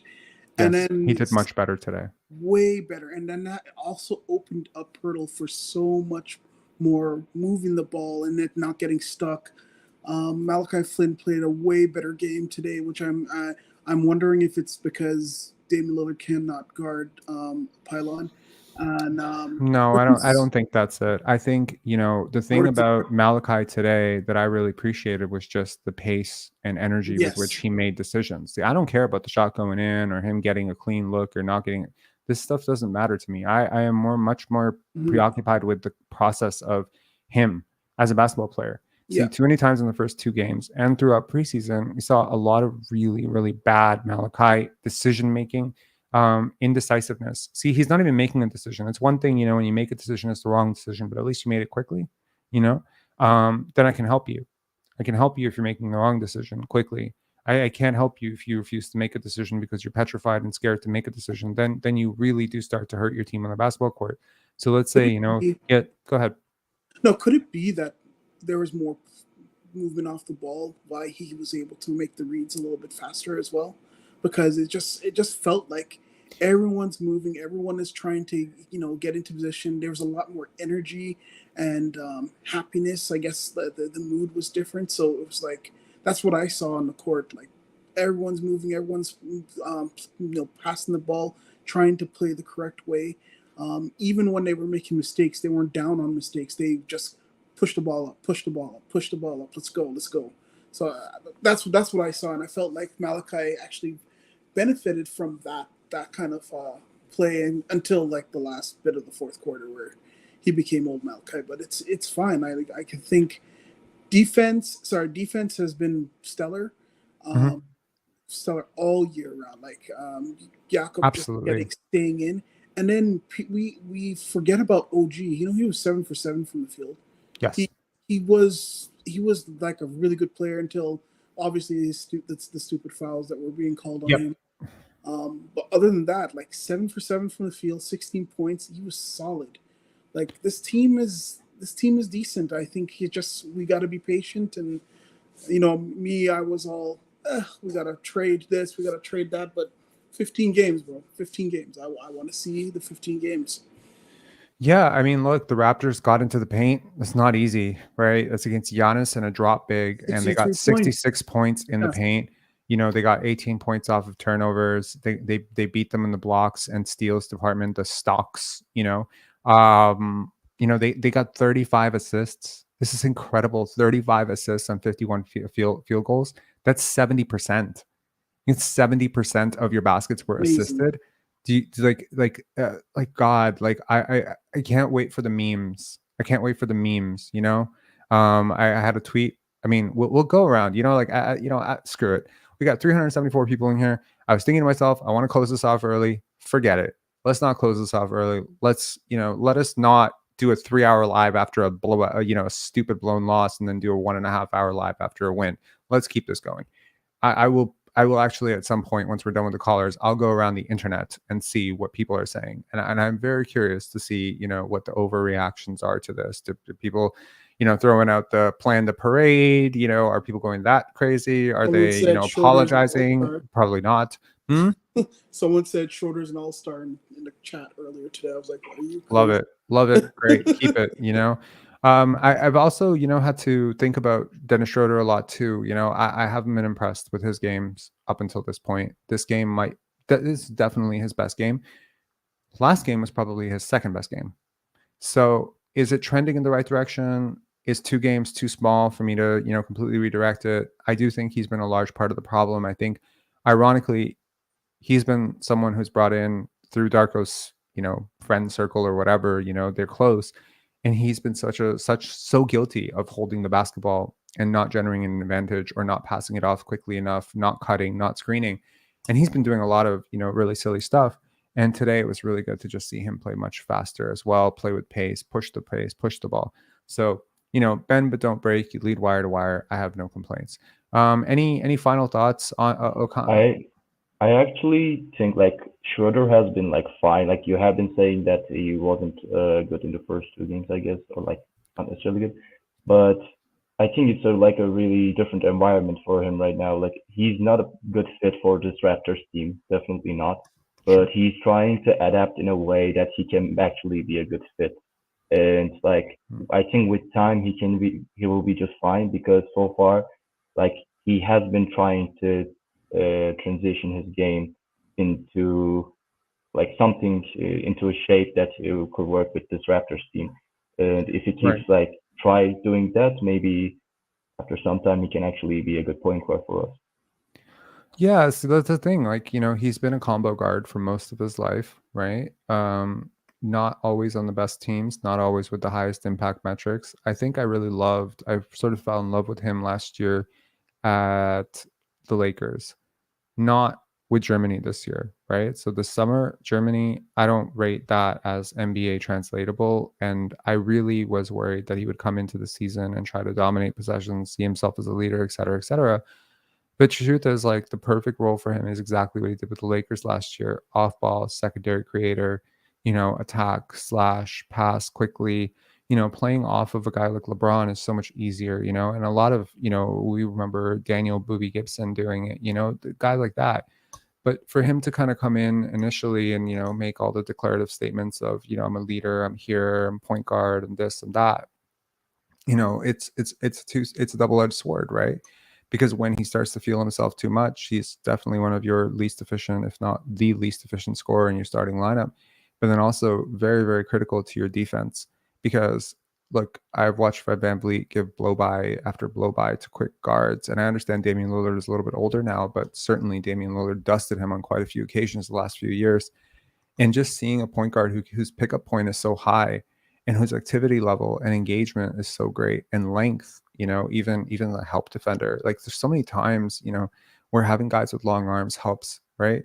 Like there's a time tonight where, the Bucks threw a pass and Grady was literally had his back to the basketball. Yeah, I remember. And he just put his hand up Just and like, tipped it, yeah. and he just tipped it out. And I'm just like, geez, like that's the advantage. Now we talk about pace and space, right? Like what the Raptors did tonight was very good. They spaced themselves out. But ask yourself the question, how does a team, reverse the question? Do teams have space against us? Right? And how much of that space is basically being taken away by your long, rangy arms and defenders? Because this is why you need space, right? And I think Masai Ujiri's hypothesis, and I was going to go into this earlier in the live, but I think this is maybe a better one because maybe more people will watch this, even though now I'm dropping this gem at 1 hour and 28 minutes.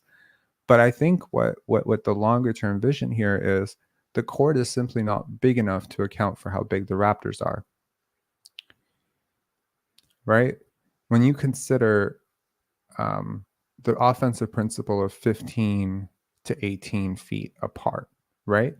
This calculation is made specifically from a physics standpoint, is made specifically to allow cutting and driving and shooting all angles of three option offense to all 5 players on the court, right? So if you have someone like a Victor Wembanyama, to use him as an extreme example, the side of the floor that he is on, you simply need more space. You simply cannot do what you're doing against everybody else. He's not like everybody else. There are things that you can, there's a pass that's open, but it's not open against him. There's a lane that's wide enough against most defenses. You have to go now 2 feet wider just to get the pass around him. You consider every guard who's mastered the floater all off season, and they mastered it over their trainer who has the extended hand and whatever. He's blocking that too. So now you have to re-aim everything.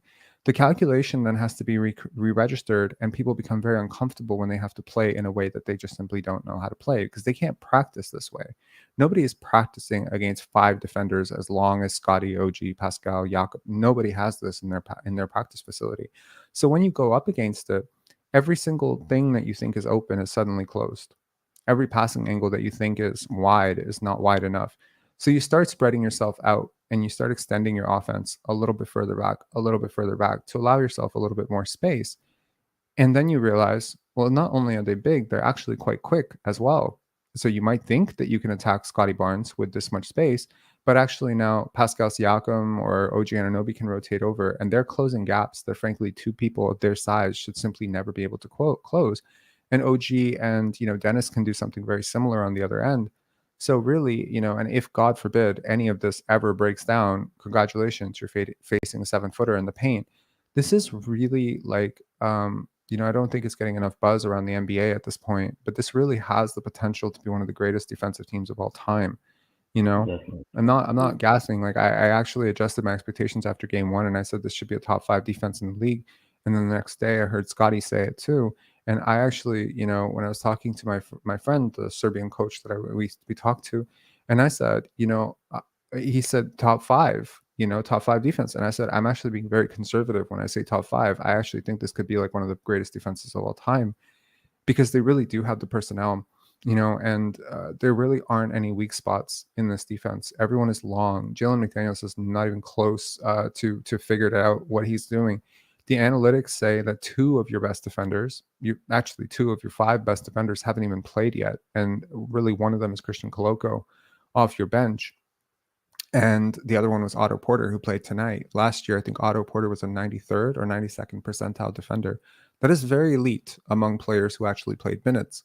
So really, and Otto is one of those guys who has the ability to do, I mean, this is going to sound very crazy, but something very similar to what Wembanyama does, which is he could shut down a side of the court for you. I think OG can do it as well, of course. OG is more like press up on the guy, but Otto just does things. And I watched him do it last year when he played against Houston.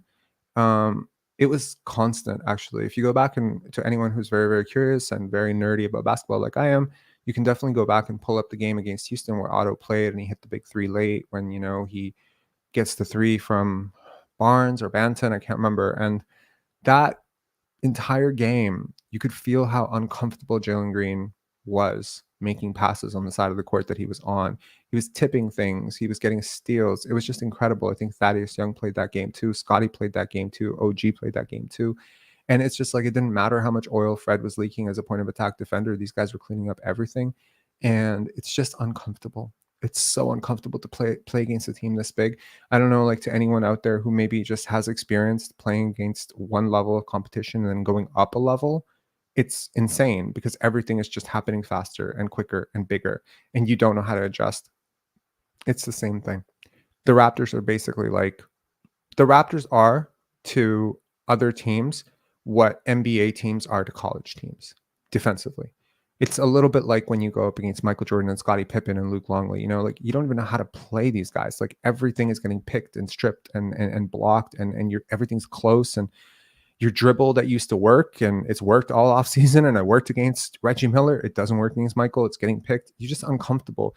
And basketball is all a game of rhythm. So having defenders this long, it disrupts offensive rhythm completely. And then you see performances like this. And it's interesting because last year we always thought that the Raptors were so good at shutting down stars. right? Because they would overhelp and they would overextend and they would leave corners and they were leaking oil everywhere else. And so their defense was not really, is not really top of the league. It was very gimmicky. So they would, I don't know, hold Joel Embiid to like 6 for 12 or something like that, right? But then you get blown out by everybody else.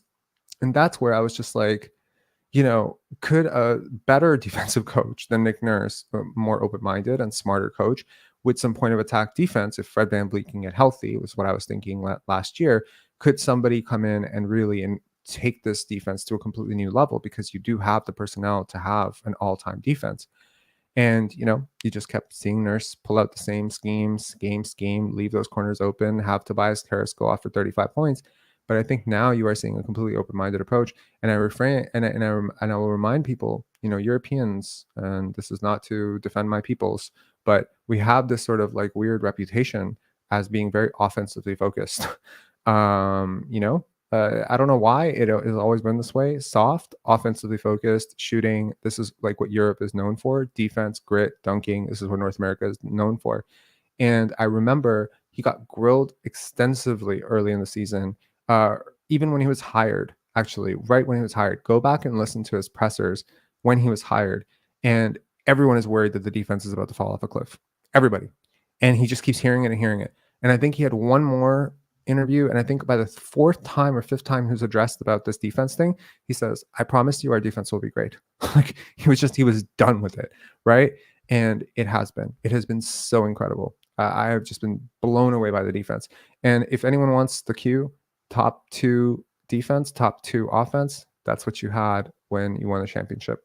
Well, you're halfway there right now. I must say, to go ahead, Okan.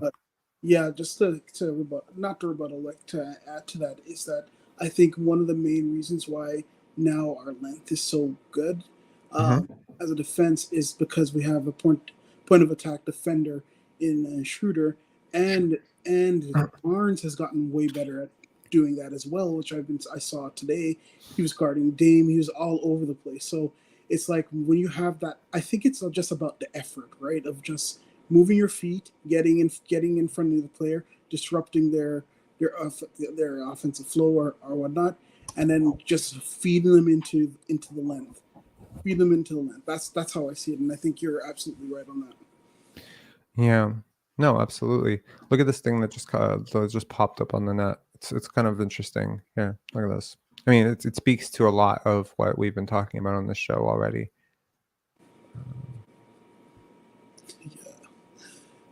It's like, it's very nice to see those. Yeah.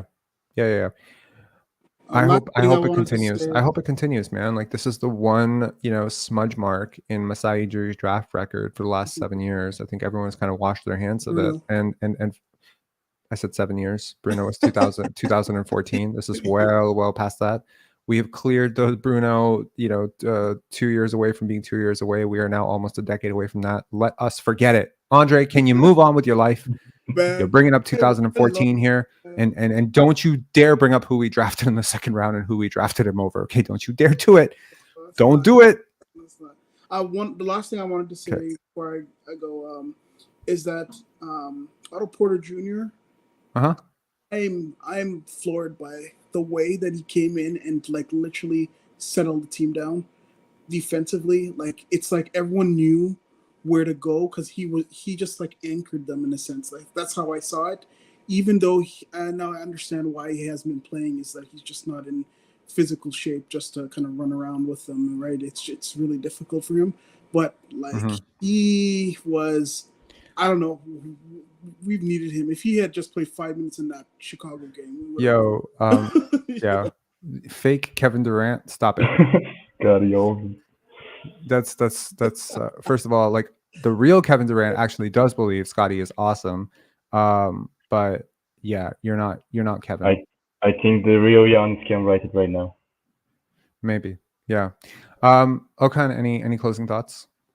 I was actually going to ask you, like, what is the current situation of Koloko, because I think he can add a lot to this defense right now. But I don't know.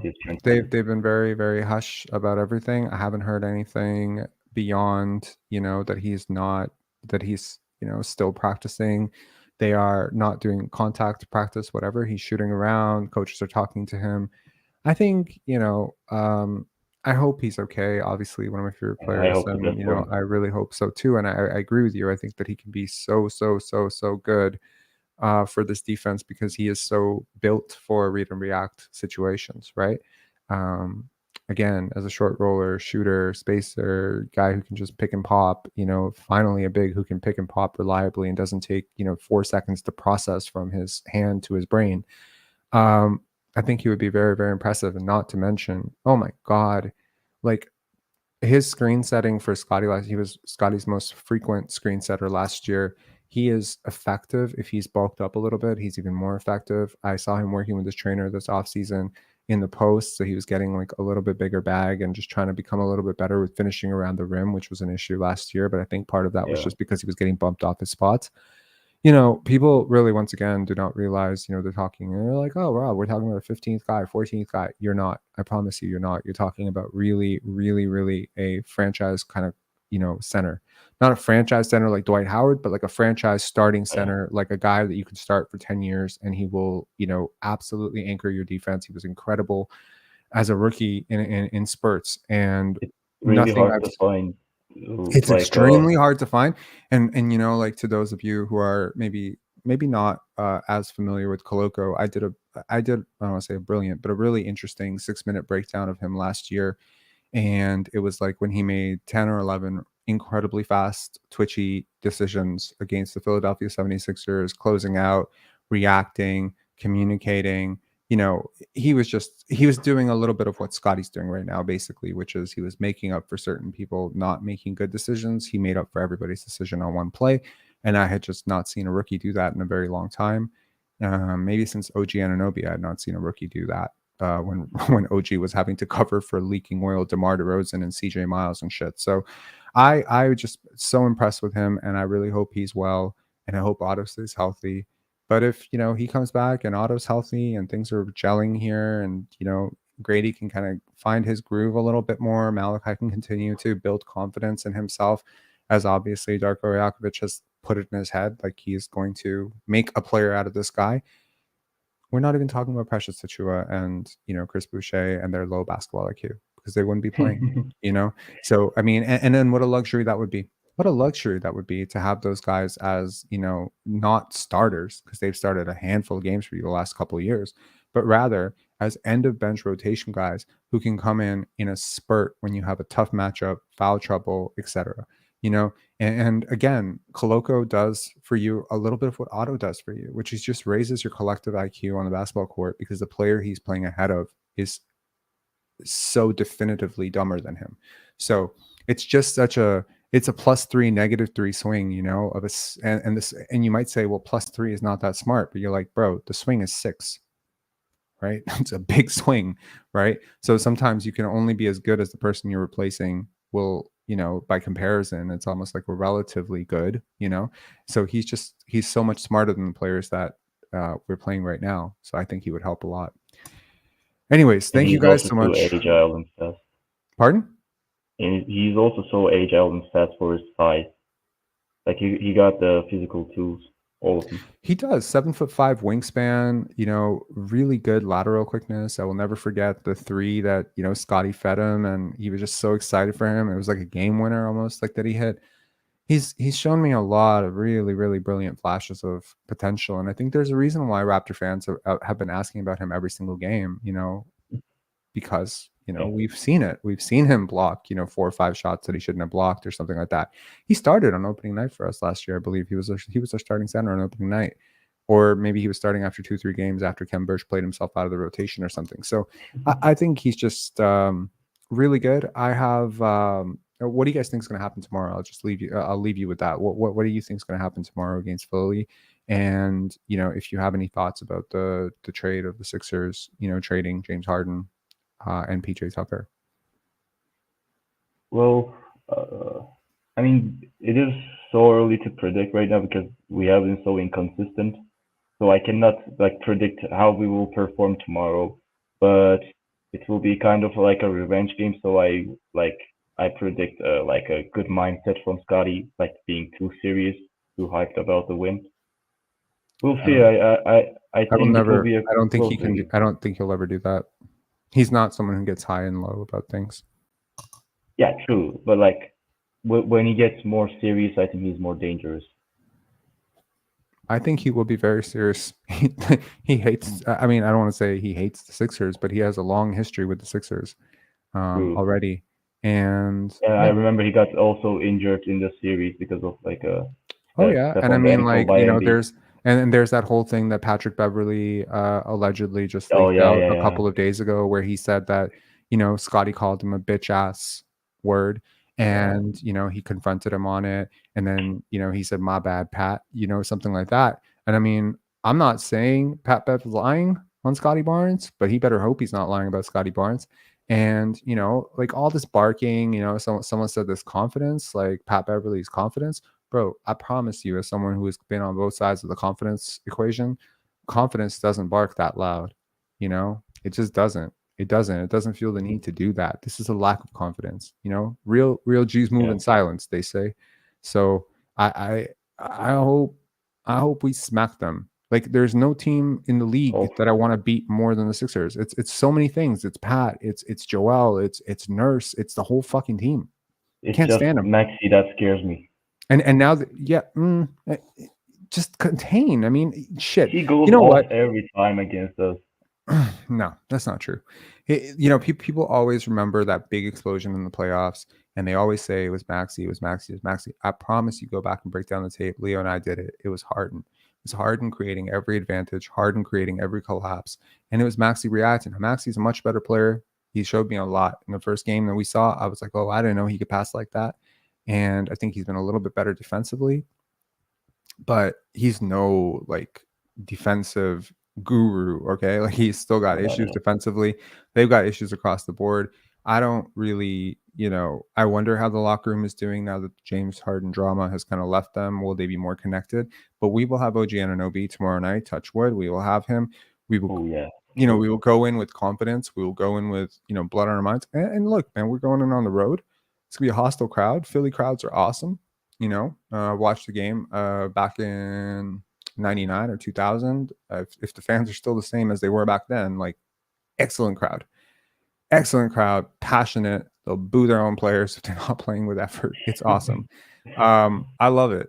But the Raptors are built for this, and Darko has always talked about playing with swag. Always. It's back to freaking Phoenix Suns, Memphis Grizzlies days, Serbia days. And it's funny hearing someone whose native language is not English say swag, but he's always talking about swagger. It's just like, he's such a funny guy. And I think he's a lot less serious than people, think he is sometimes. Like, he keeps things light. And, sometimes he'll just walk up to guys and be like, how's your swag level today? So it's good. Like, I think he's the right coach for this team. Kudos to Masai and Bobby. They have also taken a lot of shit over the last couple of days for their decision making with this roster. Why did you let go of Fred? Why did you let go of Nurse? Well, for one day at least, we can shut those people up. All right. Thank you guys for calling in. Really appreciate it. Okan, Andre, call back anytime. Thanks, man. Yeah. And it's always nice when people turn on their camera. I think and Andre, obviously you turned on your camera last time. I was listening to my girlfriend, and my girlfriend was telling me, she's like, this is like the best call-in show, the last one. She's like, this is the best call-in show because everyone turned their cameras on. It's so much nicer to see people's faces. So I don't want to ever ask anyone to turn their camera on because I'm like my teachers. Yeah, no, it's awesome. Pardon? What did you say? I got you. Next time I'll do it. It's like I was naturally very, very camera shy human being. So I didn't ever want someone to put me on the spot and say, turn your camera on, because during a Zoom meeting, I'm like, fuck you, man. Like, my room's a mess. I'm a mess. Like, leave me alone, But but it always helps when people turn their cameras on. It's great. All right. Okan, thank you. Can I ask you just a random question lastly? Sure. Since I'm a Turkish, I just want your opinion about it. Alperen Şengün, right? Yes, of course. Yeah. How would you think he would fit in Raptors? Not great. Not great. I also think so. If he can stretch the floor a little bit, I love him. I think he's really good.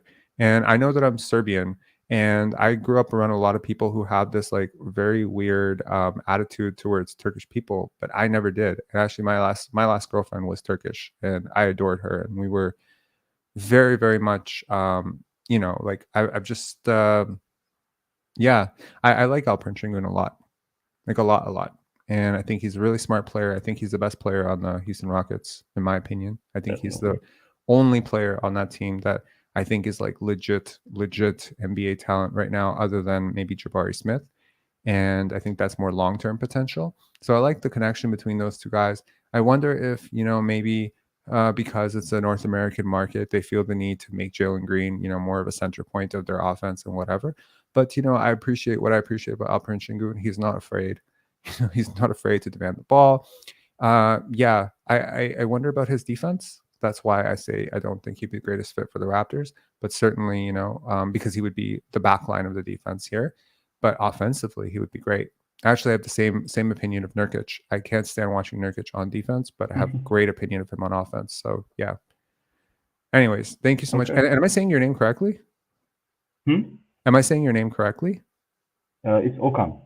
Okan. Okay. I think I was saying it close to that, but I'll try to remember that. Okay. Thanks, Matt. So thank you so much for calling. Really appreciate it. Thank you. Cheers.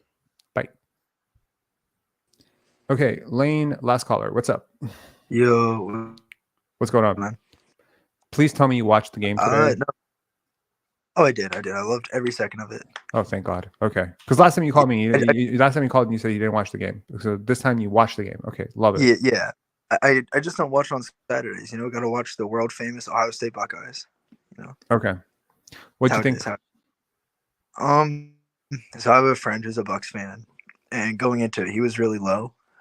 He does not like the Dame trade at all, because from his perspective, he feels like they got worse defensively.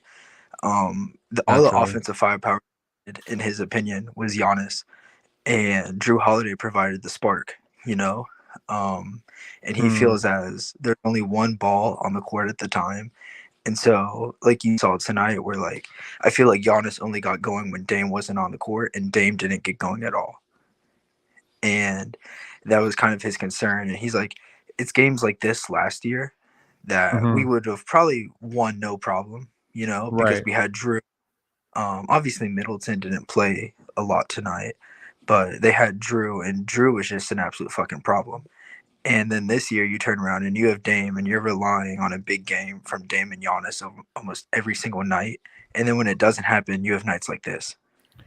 I mean, Damian Lillard took 9 shots tonight. Giannis Antetokounmpo, granted, is a little bit misleading because I think, he had 3 turnovers and he got to the line 9 times. It felt like he got to the line more times.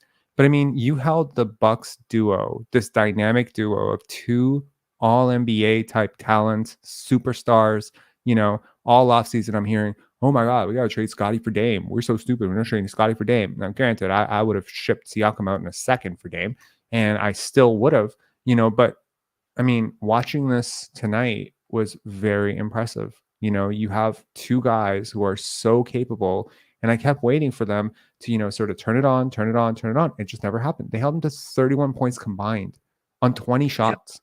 The most important part and the most impressive part here is how you denied them shot attempts. You made them so uncomfortable. You made them passive. What does your friend think of Adrian Griffin and the coaching staff and their game plan so far? Terrible fit. They think it's a terrible fit. I think the Budenholzer firing, and he shares the same opinion, that the Budenholzer firing was super reactionary. It's one bad playoff loss, and I get it's been a trend. And something really bad happened with his life at the time as well. And they fired him anyway. And I think that is the part that didn't sit well with me, actually. I think it's super reactionary. It's super, super reactionary. I mean, he had a system there that worked. I don't know. I feel like, yes, the top tier teams, I remember the 16-17 Raptors. It was yes, we can get to the playoffs, but we can't win in the playoffs, right? The Bucks have won in the playoffs. They've been there. They can do that. I mean, they had a core of guys that wanted to be there. Drew Holiday, in fairness, they were 1 inch away from not having been there. Granted, they performed well when they got there, but who did they perform well against? They performed well against another team that, frankly, a lot of people felt had no business being there. So I That's true. think that a lot of people felt that championship was a little bit fluky. And look, like, I think a lot of people feel that the Raptors championship was fluky. I think a lot of people feel that the Nuggets championship is dominant as fuck. But also, the Nuggets faced an 8th seed. You know, like the Nuggets, like you could make a critique against all 4 of the last like every 4 champions and say asterisks. You know, with Kawhi, it's like, okay, you get lucky on that shot against Philly. You know, it bounces one way, it bounces the other way, it doesn't bounce the other way. You go into overtime in Philadelphia, and you're in trouble. You know, you get Steph injured, Clay injured. Durant injured and Clay injured. And so a lot of people draw that, but the Raptors had an unusually difficult path to the NBA Finals that year. They had to face a stacked Sixers team and beat Fred them. VanVleet doesn't have a kid. Who knows where we're at? Fred VanVleet doesn't have a kid. Fred VanVleet doesn't have like probably a ring. Fred VanVleet doesn't have like $20 million right now. Dude, his performance up until that, like, not to bring him up too much, because I think Jack Armstrong has done enough of that for the both of us for one lifetime tonight. You know, saying Fred, you know, is an idol. Fred is, you know, a franchise legend. Like, oh my God. I think he's a franchise legend. I don't think he's an idol though. Why? I mean, like, he was Why is he a franchise legend? Is Antonio Davis a franchise legend? No, but I think when you talk about Toronto Raptors lore and that 2019 well, let's change that, okay? Because, like, I mean, I feel like okay, I can give him credit for what he did. He was, you know, probably the 3rd or 4th best player in a series for a team that won a championship. I'm cool with that, okay? He bled and he milked that to shit. He had the social media picture of him missing a tooth or whatever on the phone, and probably with his agent. But I saw what this guy did the last few years, man. I saw him do it. I saw him put himself above the team. I cannot respect that. A lot of people were willing to wash everything Vince did down the toilet because they allegedly, you know, he, you know, requested a trade and was leaking plays. What Fred VanVleet did for 2 straight years is much worse than what Vince did for one fucking game. I refuse. So I cannot accept it. I can just give it credit for what credit is due. It was a good run. It was a good story. He developed into something. He got paid. Let's move on. And the way, you know, this media space, who's still fucking butthurt that he left and insists that the Raptors lost the offseason because they just let Fred go for nothing. I'm over it. And I'm so glad that Dennis is performing well. If for nothing else, they can stop talking about Fred so much. Because what Dennis did in this game is something that I think, just his pressure on the ball and his pickup point being, you know, where it is, and his deflections. It's like, I'm not shitting on Fred VanVleet in order to say this. I've been very, very much on record saying there's a lot of things he does better than Dennis Schroder. But yo, man, $40 million. What are these people talking about? What are they on? You know? And like, I mean, he's not talking that way about you. You know? Like, you were a stepping stone to what he wanted to do. He held back, absolutely, in my opinion, held back the ascension of your franchise player going forward. And, you know, he was absolutely a part of, you know, the selfishness and vibes in this city. And we had to endure a year of terrible basketball. I didn't have to endure a year of terrible basketball with Vince. I just had to endure, like, I'm sorry, the moments were so high with Vince. People burned his jersey for good reason, right? Because they loved him. Did you ever see anybody? I mean, you're in Ohio, right? Were you around Ohio when LeBron left? Hell yeah. Hell yeah. You remember the burned jerseys? Hell yeah, I do. Perfect. Okay, so I remember Vince's burn jerseys as well, right? But nobody did that for Fred. Yeah, I mean, I think it's a franchise legend the same way, like, when you think of Serge Ibaka, when you think of Marc Gasol, when you think of... Can we call Jeremy Lin a franchise legend? No. Because he didn't play enough, right? And contribute. Fred contribute. Do you really believe that if Jeremy Lin had not played, if Jeremy Lin had played in front of Fred VanVleet for the first 2 series, do you think he would have contributed less? I don't think so. Yes. He wasn't a part of the offense. Fred had that. Bro, need I remind you that Fred shot like 10% for a series? You really think Jeremy Lin was that bad?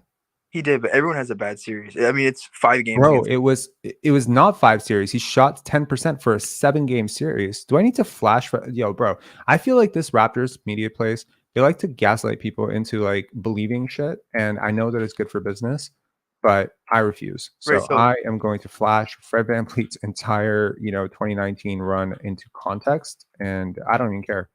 I I'm mean, gonna I'm do not it.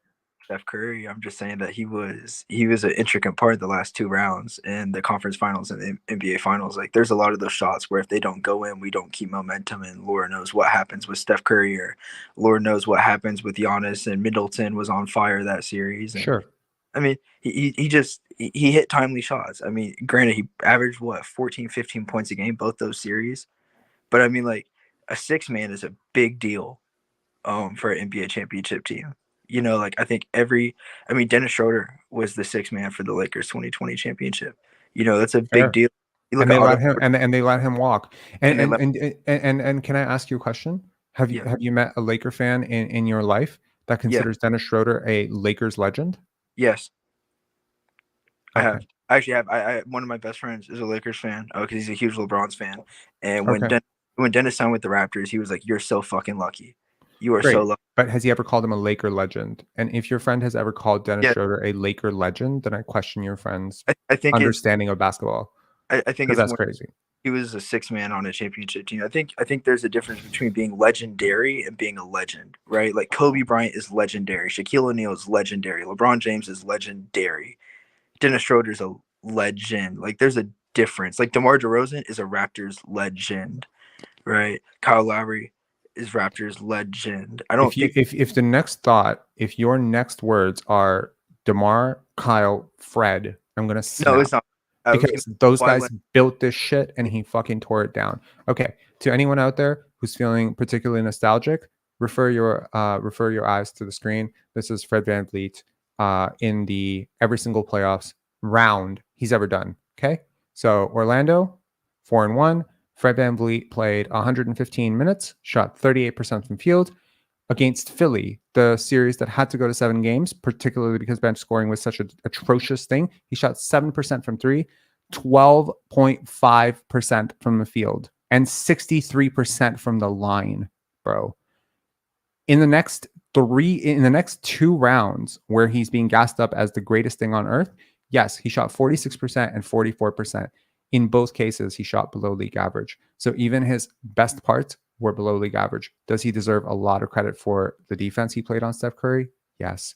But you cannot play defense like that on Steph Curry without Marc Gasol and Kawhi Leonard and Kyle Lowry and everybody providing so much support for you. So I refuse. I respect Hubie Brown, but the fact that he gave that man a finals vote, a finals MVP vote, robbing Kawhi of clear, consensus finals MVP is such a fuck you to Kawhi, probably because he's close with Greg Popovich and he just didn't want to, he didn't want to reward it. And that's a personal bias, and you need to check your shit, because there are too many people out there with these biases that have voting power over defining people's legacies, including the idiots who voted for Joel Embiid for MVP last year. Ridiculous. I guarantee you Jokic doesn't give a shit. But you're changing people's legacy here. When we compare GOAT debates, what is the first fucking thing that comes to mind? Oh, well, MVP, Jordan has six this. He has this many MVPs. Well, you know how many times Jordan should have won MVP? Like, actually should have won MVP, but then they felt bad for Karl Malone. They gave him MVP. They felt, it's stupid. What derailed Jokic's MVP campaign last year was cancel culture almost. Political culture. They called it racist. Like, it was on ESPN saying if you vote for Jokic, you were pretty much racist. Yeah, it's race baiting, it's bullshit, and then they come out and accuse him of stat padding. First of all, can I just clarify this for anybody else out there? Serbia, I know a lot of people think Serbian people are white, and I think a lot of Serbian people think that they're white. And sure, to some extent, a lot of Eastern European people look white, are considered white or whatever. But our lineage goes very far back, and we were slaves. Okay, like, I mean, we are historically very oppressed people, and some of my friends who are Serbian, they swear, I don't know if this is true because I don't know enough I don't know enough to say this for sure, but they say, we come from the Indian mountains, like we come from northern India and then tribes that settled over and then mixed with European things. So look, like, I mean, like when we, go and like spout racism, please understand, both Joel Embiid and Nikola Jokic are minorities in America. Okay. They're Yeah. both minorities. No one can say either one of their names. No one could understand what the fuck they were saying, 7-8 years ago. They're both facing challenges. Sure, they're facing very different challenges, not comparing. I'm just saying that for someone who's in North America to, immediately ascribe this whole like, oh, white voters are voting for Nikola Jokic. No. Believe me, no white voter is voting for the guy from the country that they spent shitting like all through CNN, all through the 90s. Like, this is a foreigner to them, just like Joel Embiid is a foreigner. And if you think that white North Americans are seeing, a Serbian guy saying like, oh yeah, and vote for that guy over this, I don't think my experience in America was not like this. I don't know what your experience is like. You're American. You are in America. How, do you feel like you're foreign-born? People like I know you're in Ohio, so it's a little bit different. You'd be different if you were in a more like metropolis area like New York. But like when you see somebody come over from Eastern Europe, like Romanian or whatever, and they can barely speak English, like, are they not the other? I mean, yeah, you stick out like a sore thumb. Regardless, I think the one thing I love. You look different. You sound different. You're different. You're othered. Yeah, it's such a melting pot, and I think as time goes on, like I know I'm Gen Z. What are you? Are you millennial? I am a millennial, yes. Okay, so it's like I think we're the two most accepting generations, and like even though I may be very politically different than you, I don't look at people and be like, oh, you're this because of your color, you're this because of your nationality, you're this because where you come from. The same way even older generations do. So where like even if you're a baby boomer and you're liberal as hell, and you look at a black person, you see them as a black person, right? Or Yeah. Gen Z, and you could be conservative as fuck, and you look at a black person and you're like, I don't see you as a black person, I see you as a human being. I don't look at you for your skin color and say you're this, your skin color. I look at you as a human being, and I feel like that's something that our two generations do really well. And I feel like that was a really big bash last year because a lot of my family is super NBA based, like super sports based, super NBA based, and I mean, you're right. The bias was there. Like, why the hell are we voting for a dude with a weird last name and Jokic? Like the hell's he doing here? Like nobody even knew about who he was. Yeah, I mean, look, like I've seen it all throughout, my childhood in the United States, whatever. There was like a particular attitude towards foreigners, and it's like to sort of broad brush everything into race and ignore culture, ignore language, ignore all these biases is actually quite short-sighted. That is my only point. Is not to say that someone like Joel Embiid is going to have a very different interaction with the average police officer in the United States than Nikola Jokic. That is for sure there. But I tell you, when they apply for a job, neither one of them are getting the job. Okay. If the person has a problem with foreigners and people of color, neither one of them are getting a fucking job. Right. So it's a unique struggle for both. I'm happy they both have MVPs. I just think that if MVP votes are determining, contracts, if they are determining legacies, then they need to be fair. And it doesn't matter, what your political stance is, or it doesn't matter. It doesn't matter if you hate the guy. You have to vote for the best player, the most valuable player. And there's no chance in hell you think Joel Embiid was a more valuable player than Nikola Jokic. Yeah, it doesn't even pass the eye test. It really is not even close. It's not even close. There was nobody close. So, and you don't know if Jokic, touch wood, gets injured right now, and you had it in your head of like, oh, we'll give it to him next year. And you can't. And he was supposed to be a 3-time MVP, and you just took that away from him. You just took it away from him. And it's like you're acting like he didn't work for it. Like he fucking worked so hard for it, but he didn't campaign for it. And it's like you rewarding the wrong thing again, like Russell Westbrook. He had this triple-double campaign going, like he campaigned for rookie, he campaigned for MVP. He wanted it. He was chasing it, and you rewarded it because, him campaigning for it makes you feel like you're giving something to somebody that appreciates it. It makes you feel important. These voters, they have like a God complex, and it's really fucking weird to me. Whereas Nikola Jokic, people don't talk about this enough, but when he brushed off these MVP talks, I think he did a great thing for the league. He redirected focus of the fans away from this toxic culture of votes and individualism. This is a team sport, and this is anything that Giannis or Jokic or, these guys have, not Luka at all, but Giannis and Jokic specifically have been such proponents of team basketball. This is what Larry Bird did. This is what Magic Johnson did. This is what Scottie Barnes is doing. This is what Kevin Durant has done. Steph Curry, LeBron, these guys have all been ambassadors for the game of growth, and watching this beautiful brand of basketball, I noticed something the other day, and I don't know if you follow us on Instagram, you might have seen this or not. But do you know that among all the states in America that are producing NBA athletes, would you venture a guess which state has the most NBA athletes? I'll give you 3 chances. Chat, you can let me know too. 3 Florida, guesses. California, or Kentucky. You said Florida first? I said Florida first, yeah. Fuck. Okay, that's correct. Florida. What happened in Florida over the last, 15 years? LeBron James and Dwight Howard. They've had competitive teams going back to the early 2000s.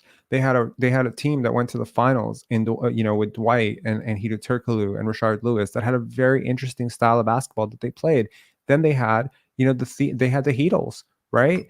Before the Heatles, they had a dominant run with Dwayne Wade and Shaq, and then they had Caron Butler and Lamar Odom. This is a state that has had consistent, not to mention their college hoops, incredible, right? So this is basketball culture. This is what basketball culture can do. It can elevate basketball prospects, and I can only imagine what a 5-year-old who attended that parade that the Raptors won, what that 5-year-old is going to experience. And this beautiful brand of basketball that the Raptors are attempting to usher in, under Darko Rajakovic and Scottie Barnes and Grady Dick and hopefully everyone else who wants to agree to buy into it, it can have a transformative effect on the type of basketball players we are exporting out, it's such a bigger topic than just my team won, lost, who played well.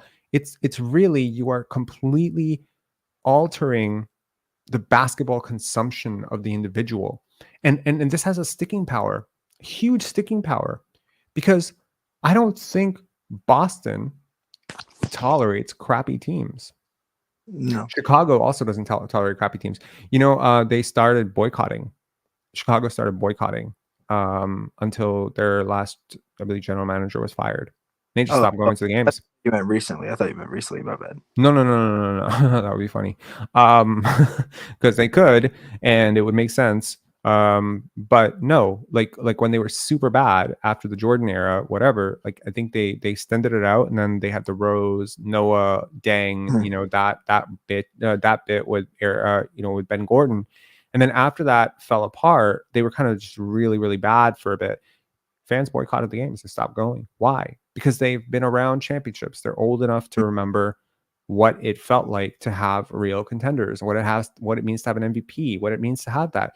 And I feel like the Raptors have this sort of like poverty franchise complex, where we're just happy that any all-star is just happy to come here. And it's like, no, man.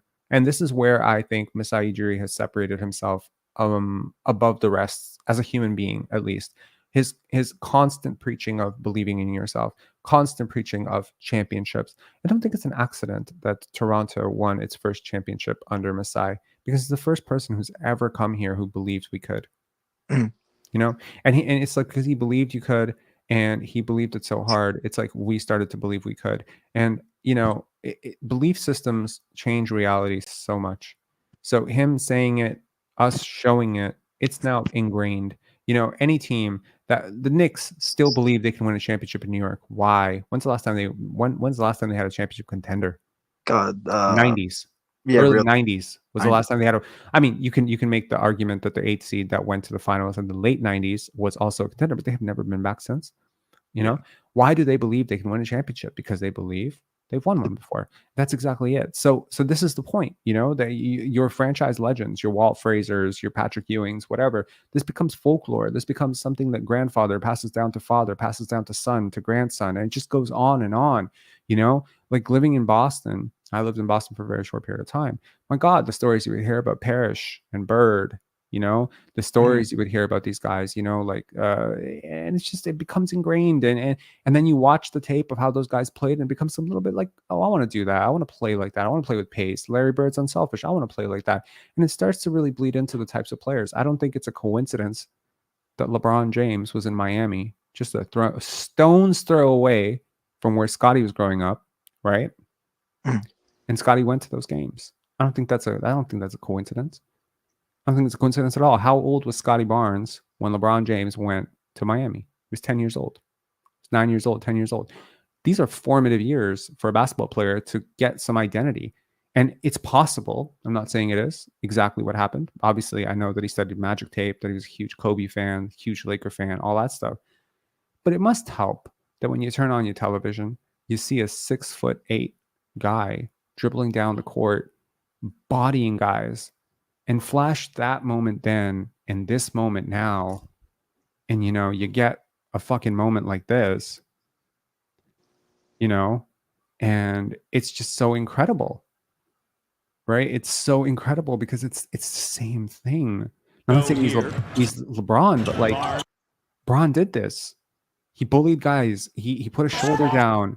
You know, he thought the game out. Like, this is the model, right? So anyways, I'm waxing poetic, but my larger point, I think, stands, which is that I think that it's a really good thing that the Raptors have initiated this idea of changing the way we, the viewers, see basketball. Yeah.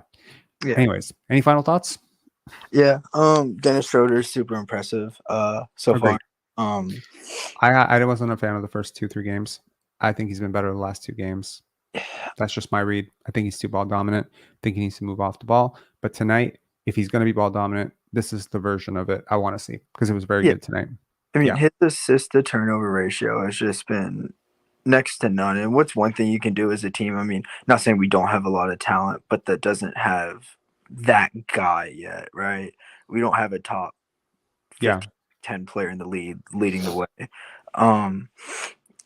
You can't turn basketball, and that's something he doesn't do. I mean, I'm not calling him this guy, but I wonder if he can kind of mold himself into like the heartbeat of the team almost. I'm not calling him Kyle Lowry. He will never be as great as Kyle Lowry, ever. Who will never be?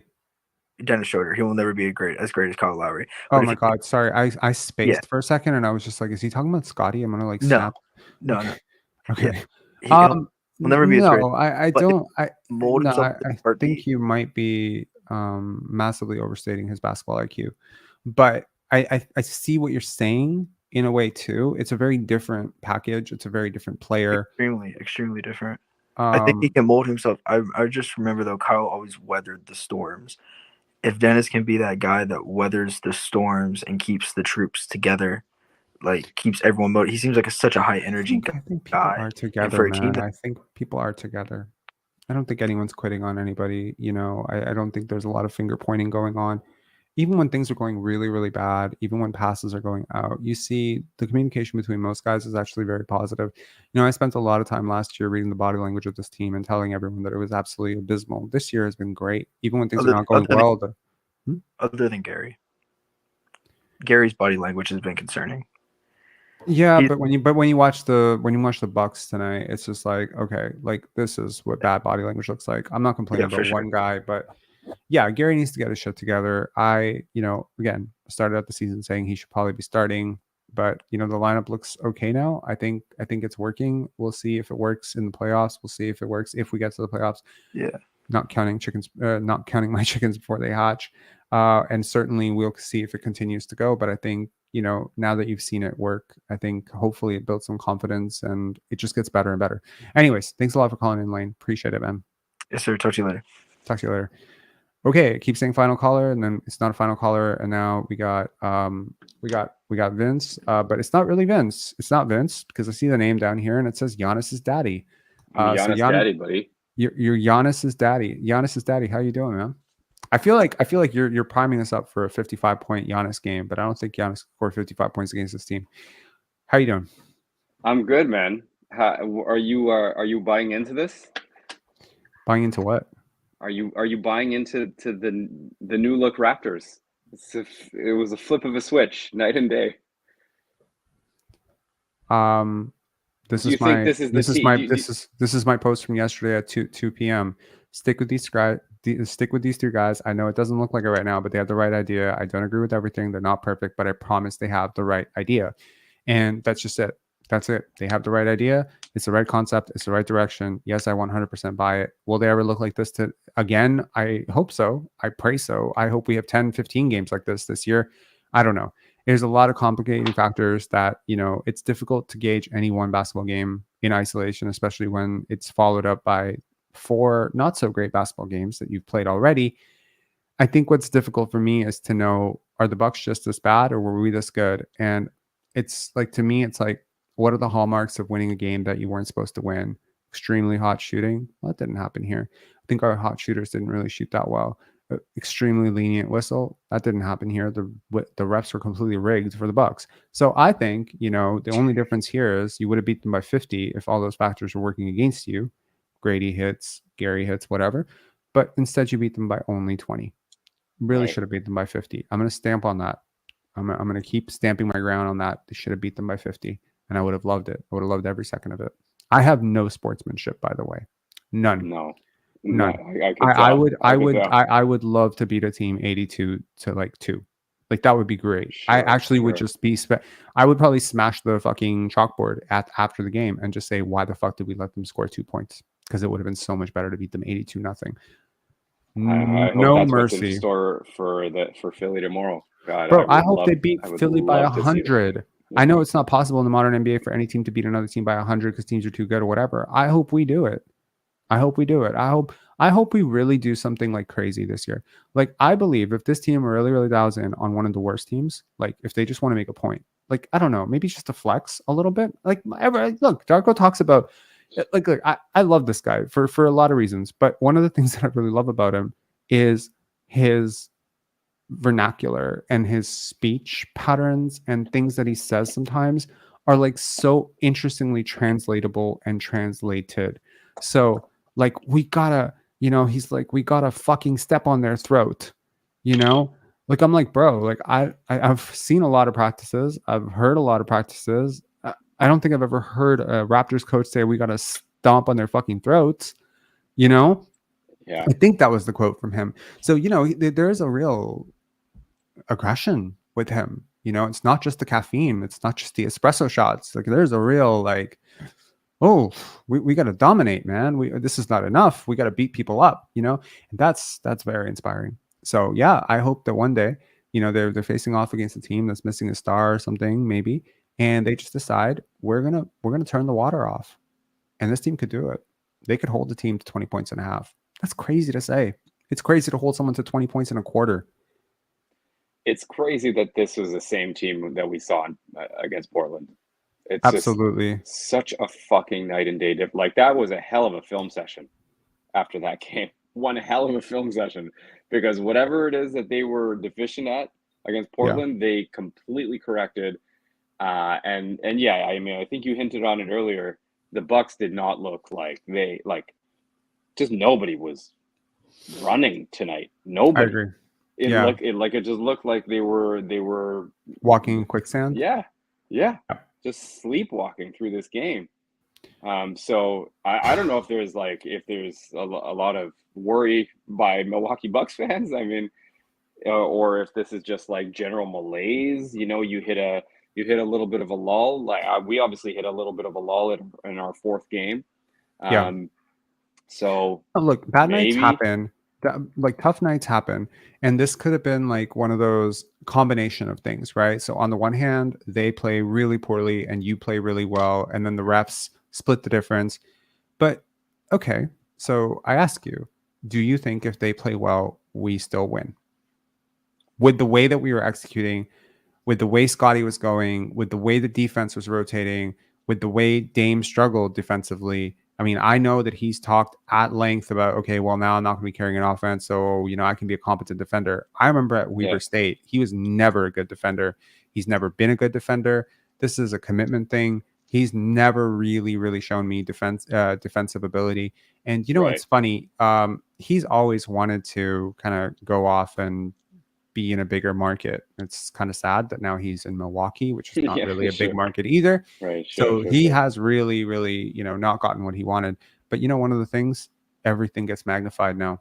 You not playing defense, I know you're 32, 33 years old, like it's sticking out now. Like you costing your team games now.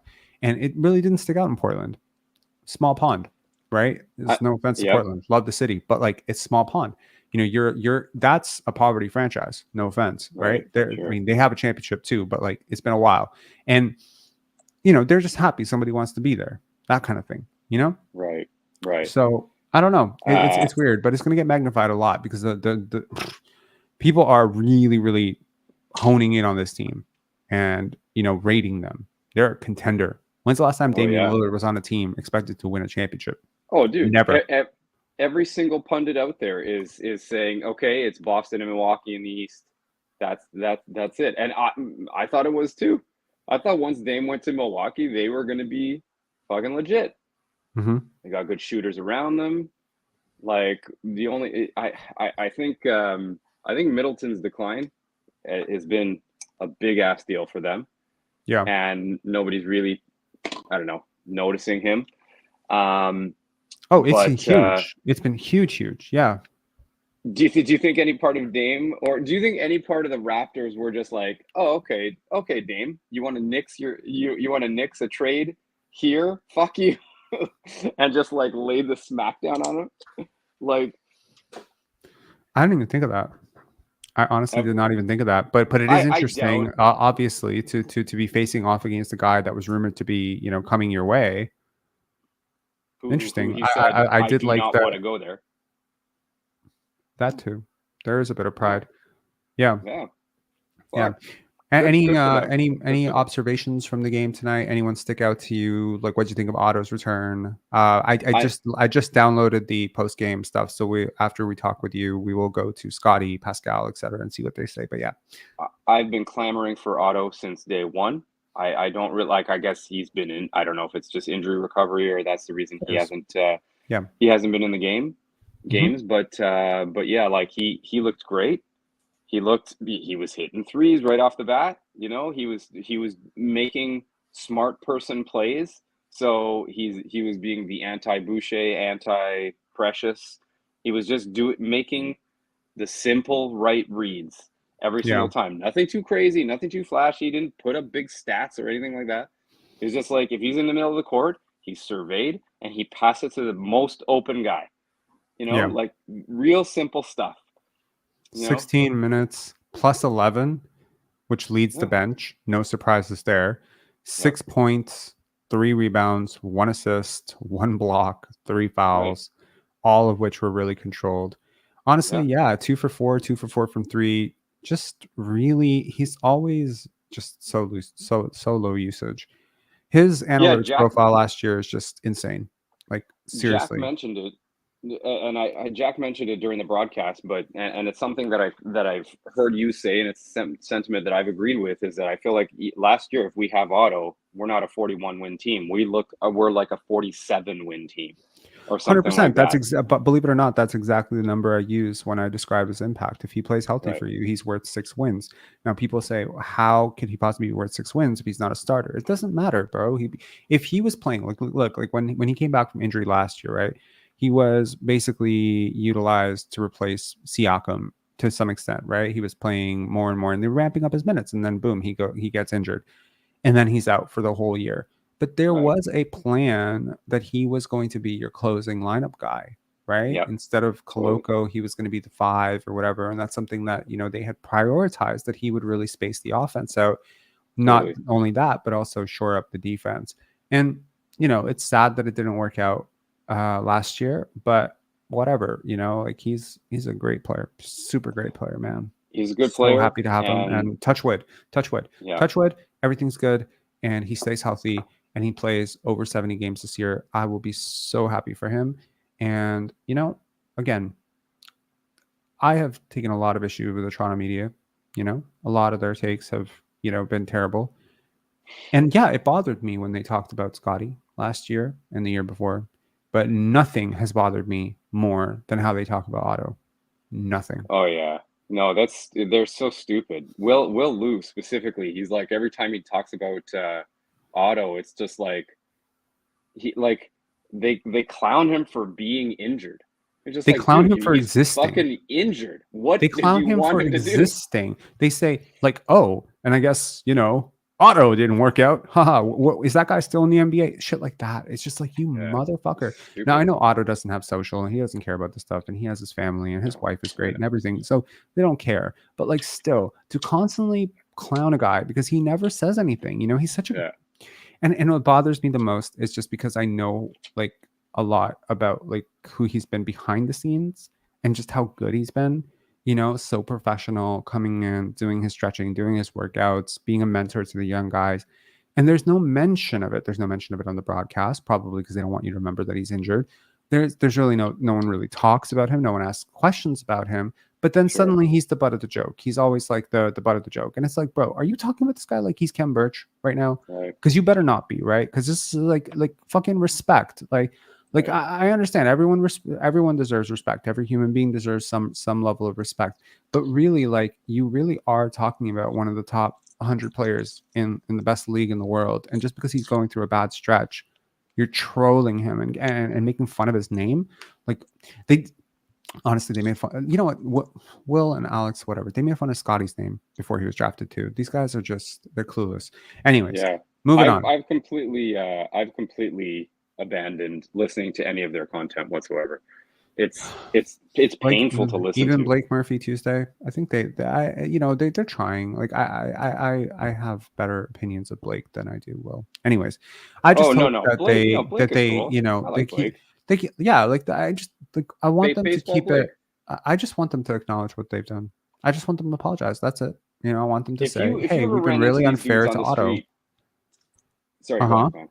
If I was to run into them on the street, what? Yeah, like would you like say some shit to them? Like not be like an asshole about it, but would you? I've run into them before. Yeah, it's a very different dynamic when you're face to face with people. It becomes very strange, right?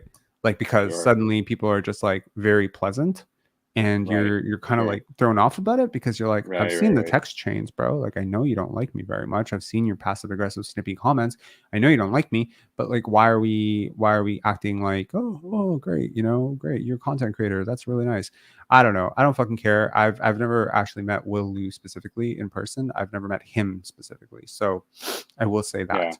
Or Alex Wong, but I mean, look, I try to appreciate anybody who works hard at what they do. But some of, it's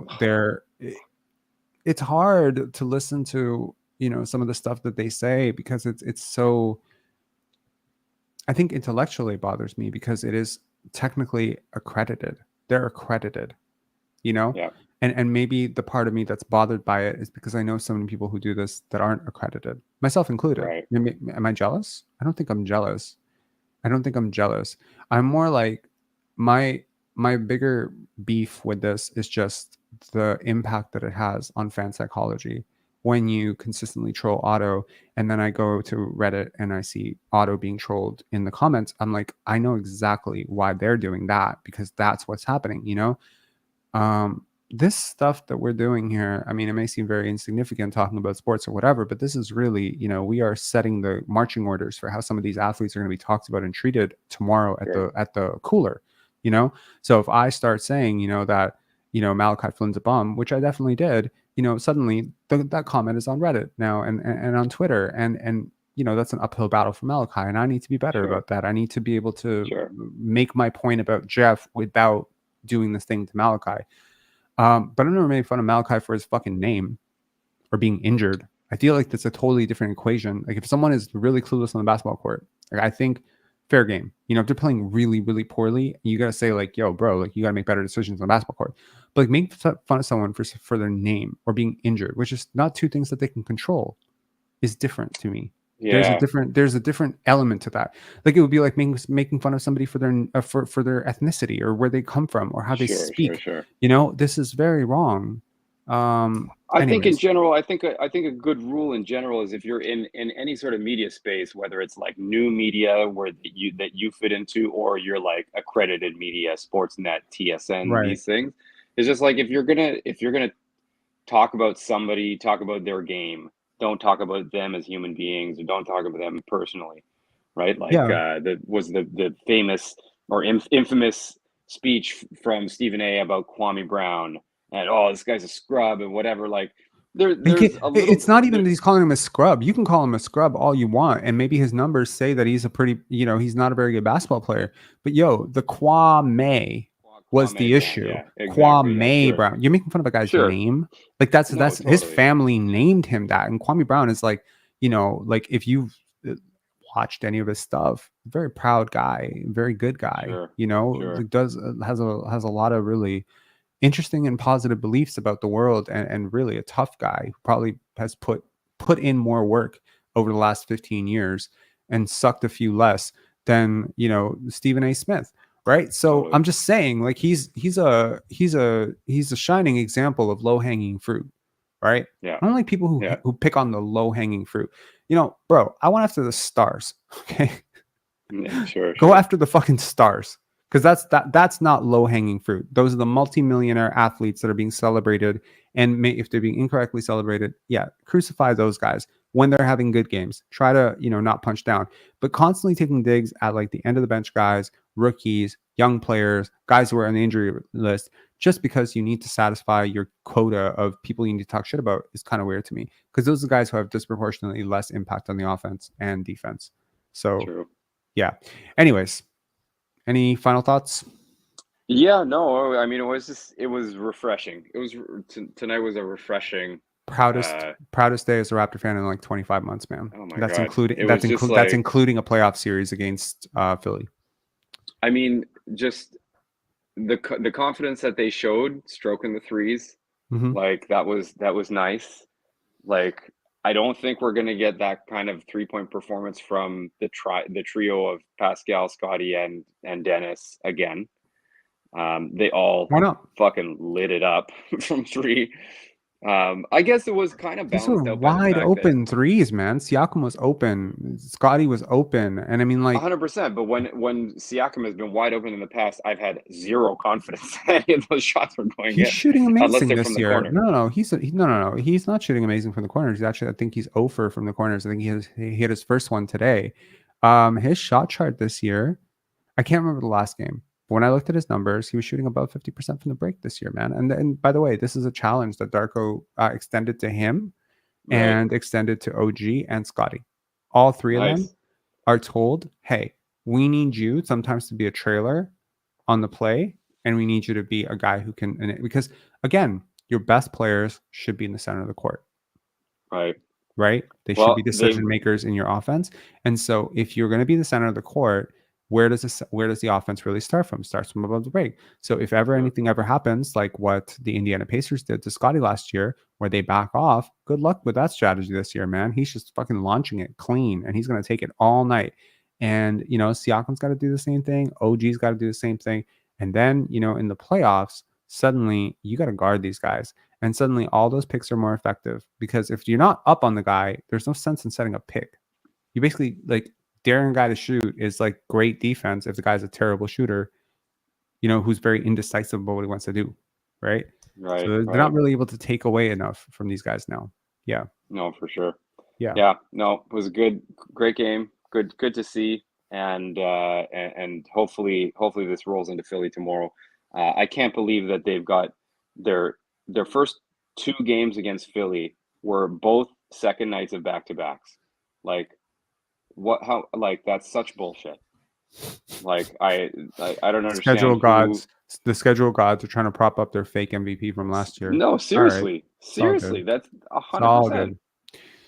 It's all good, man. Anyway, yeah. They're not doing that. They're not doing that to the Lakers. They're not doing that to the Bucks. They're not doing that to, the team. We are not the Lakers and the Bucks. Nobody cares. And it's okay. And also the free throw disparity tonight, I was losing my mind at the play where OG got elbowed in the face, and then they reviewed it and still upheld that call. Did you lose your mind there? I didn't, but there were at least 6 other places where I did almost. It built up. There was nothing particularly egregious. It was just every time there's a 50-50, no call, let it play on, they always call the foul. And that to me is biased. And blatant favoritism, and I will not like. I didn't say that the Bulls game was blatant favoritism. I did not say that. I just, the refs had a bad night. It went both ways. A couple times they fucking missed. I think they missed a couple on. But if 95% of your missed calls are on one side, to me, that's like, and the one side is the road team. Right. Typically, you get a favorable whistle at home. The Raptors got fucked at home in front of their home crowd. Like, yo, Adam Silver, what are you doing? Right. Like if this, I know. And I mean, like, shit, imagine if the Raptors had just kind of come out in the fourth lazily and Dame got hot and somehow this game swings the other way. I mean, I'm not saying that it was going to happen because, they stopped it every time it was like even a spurt, like a 4-5, 6-0 run, whatever. They always had a response for it. And it is a game of runs. I get that. But at the end of the day, like, I just can't get it out of my head. Again, Asperger's, become too focused, honed in, that this should have been a 50-point win. This should have been a 50-point win. I swear to God, I'm going to go to sleep tonight. I'm going to wake up tomorrow and I'm going to look at my girlfriend and be like, it should have been a 50-point win. That's going to be my first words tomorrow morning. It should have been a 50-point win. And that would have felt very different, because that would have been embarrassing for them, but also, it would have really, really been like a different it would have been a different feeling, of swag and confidence for this team. Sure. We blew out the fucking Bucks by 50. Like they still did. I hope they know that they blew them out by 50, but the scoreboard says 20, and I think that makes a difference in terms of how it's covered, in terms of how this team is covered, in terms of how this team is seen. And obviously, if you play a game like this, you should get credit for it. You shouldn't have the referees point shave. Right. It was 20. It was 20 after garbage time. As well. That's fair. Like, so there was garbage time, and there was a free throw disparity of like 40 to 12 or so. Like, was so stupid. What was it? What was it? Let me see here. It was 38-14. 38-14. Yeah, so that is like it's a 24. You have got to be. You will accidentally stumble into more free throws than that. It's so it's unreal. I think Giannis had more free throw attempts than our whole team combined. Hold on, let me see. Did he? Okay, so Giannis had. Wait, he didn't seem that aggressive tonight. Giannis and Dame combined had 15 attempts at the line, 16 attempts at the line. We had 14 as a team. Right. Like Damian barely drove ever. Okay, so he did not get fouled that much. So it's basically Giannis. I don't know. Anyways, I'm not going to complain too much because I feel like karma is going to come back and bite us in the ass, and then the refs are just going to be biased against us all year. I don't understand why they did that, but whatever. I mean, these are two rookie head coaches. Yeah. Two final thoughts. I hope they have some kind of answer for Maxey tomorrow. Like something. They will give me something to combat Maxey. I can't stand his face. Okay.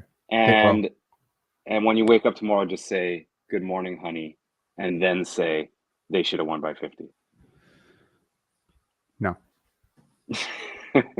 I don't call her honey. Like, who does that? Or whatever. You do that? You call your wife honey? No, it's I never ever called anyone honey before. I mean, I'm not like that. I don't know. It's babe or baby, or if I never called anyone babe or baby either. If I'm mad at her, it's Lisa. Okay, I mean, I don't know. I'm more like a hey you type. Okay. You know. Everyone's got their different style. I don't think anyone's surprised by that at all. Okay, all right, man. Peace. Have a good one. Yeah, you too, man. See ya. Yeah. Okay. Let us get to. Nope, not screen sharing. Let's pull events off. I'm going to pull up the video file, and this is the post game. And then let's see if after the post game we can get screen sharing the social media reaction, because I just want to quickly scroll through some of the stuff that people are saying right now that would be interesting to comment on as well. Clutch Tatum saying, "Hey, you, welcome to live." That's funny.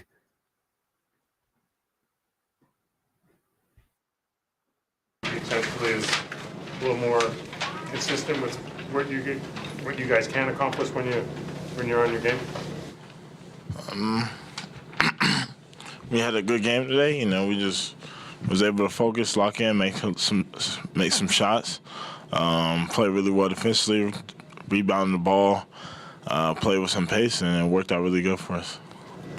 You guys made your first three-pointers. You made one, Pascal made one, OG made one. That sort of set the tone for the night. You get in a good rhythm when you see the first few go in? I think no matter what, we still shoot them. We're going to continue to shoot them with confidence, and that's what we continue to preach, and that's what we're going to do. Did it feel, Darko was saying, when the shots go in, it feels like you're getting them the right way, and when they don't go in, sometimes it feels like the opposite. Do the shots you're taking feel all that different from Monday night, or is it just, you know? They feel the same. You know, we feel like that's what we get in the paint, we kick out. Those are shots we want. We feel like we're open, we're going to take them. So we made our shots, we stepped in with confidence, and we just continue to keep doing that. So you did the Giannis move to Giannis, the bully drive, like get off me and finish through him. That must have felt pretty symbolic, pretty good, eh? Well, it was just a good move. Being able to create contact and then just trying to get an easy layup. Just keep trying to put our foot on the gas and not give up. So it was a good bucket. A lot of times a point guard will come to a new team and it takes some time for him to figure out where everyone likes the ball, where their spots are, but the transition with Dennis has been pretty smooth. What is it about him that's kind of allowed him to fit right in? He's a smart player. He knows we got guys that can do a lot out there on the floor, so, you know, he gives us the ball and he puts us in the right position, and he makes smart reads when he's in the pick and roll, taking great catch and shoots. Just a smart point guard. He knows he's been in the league a long time, so he knows how to play the game.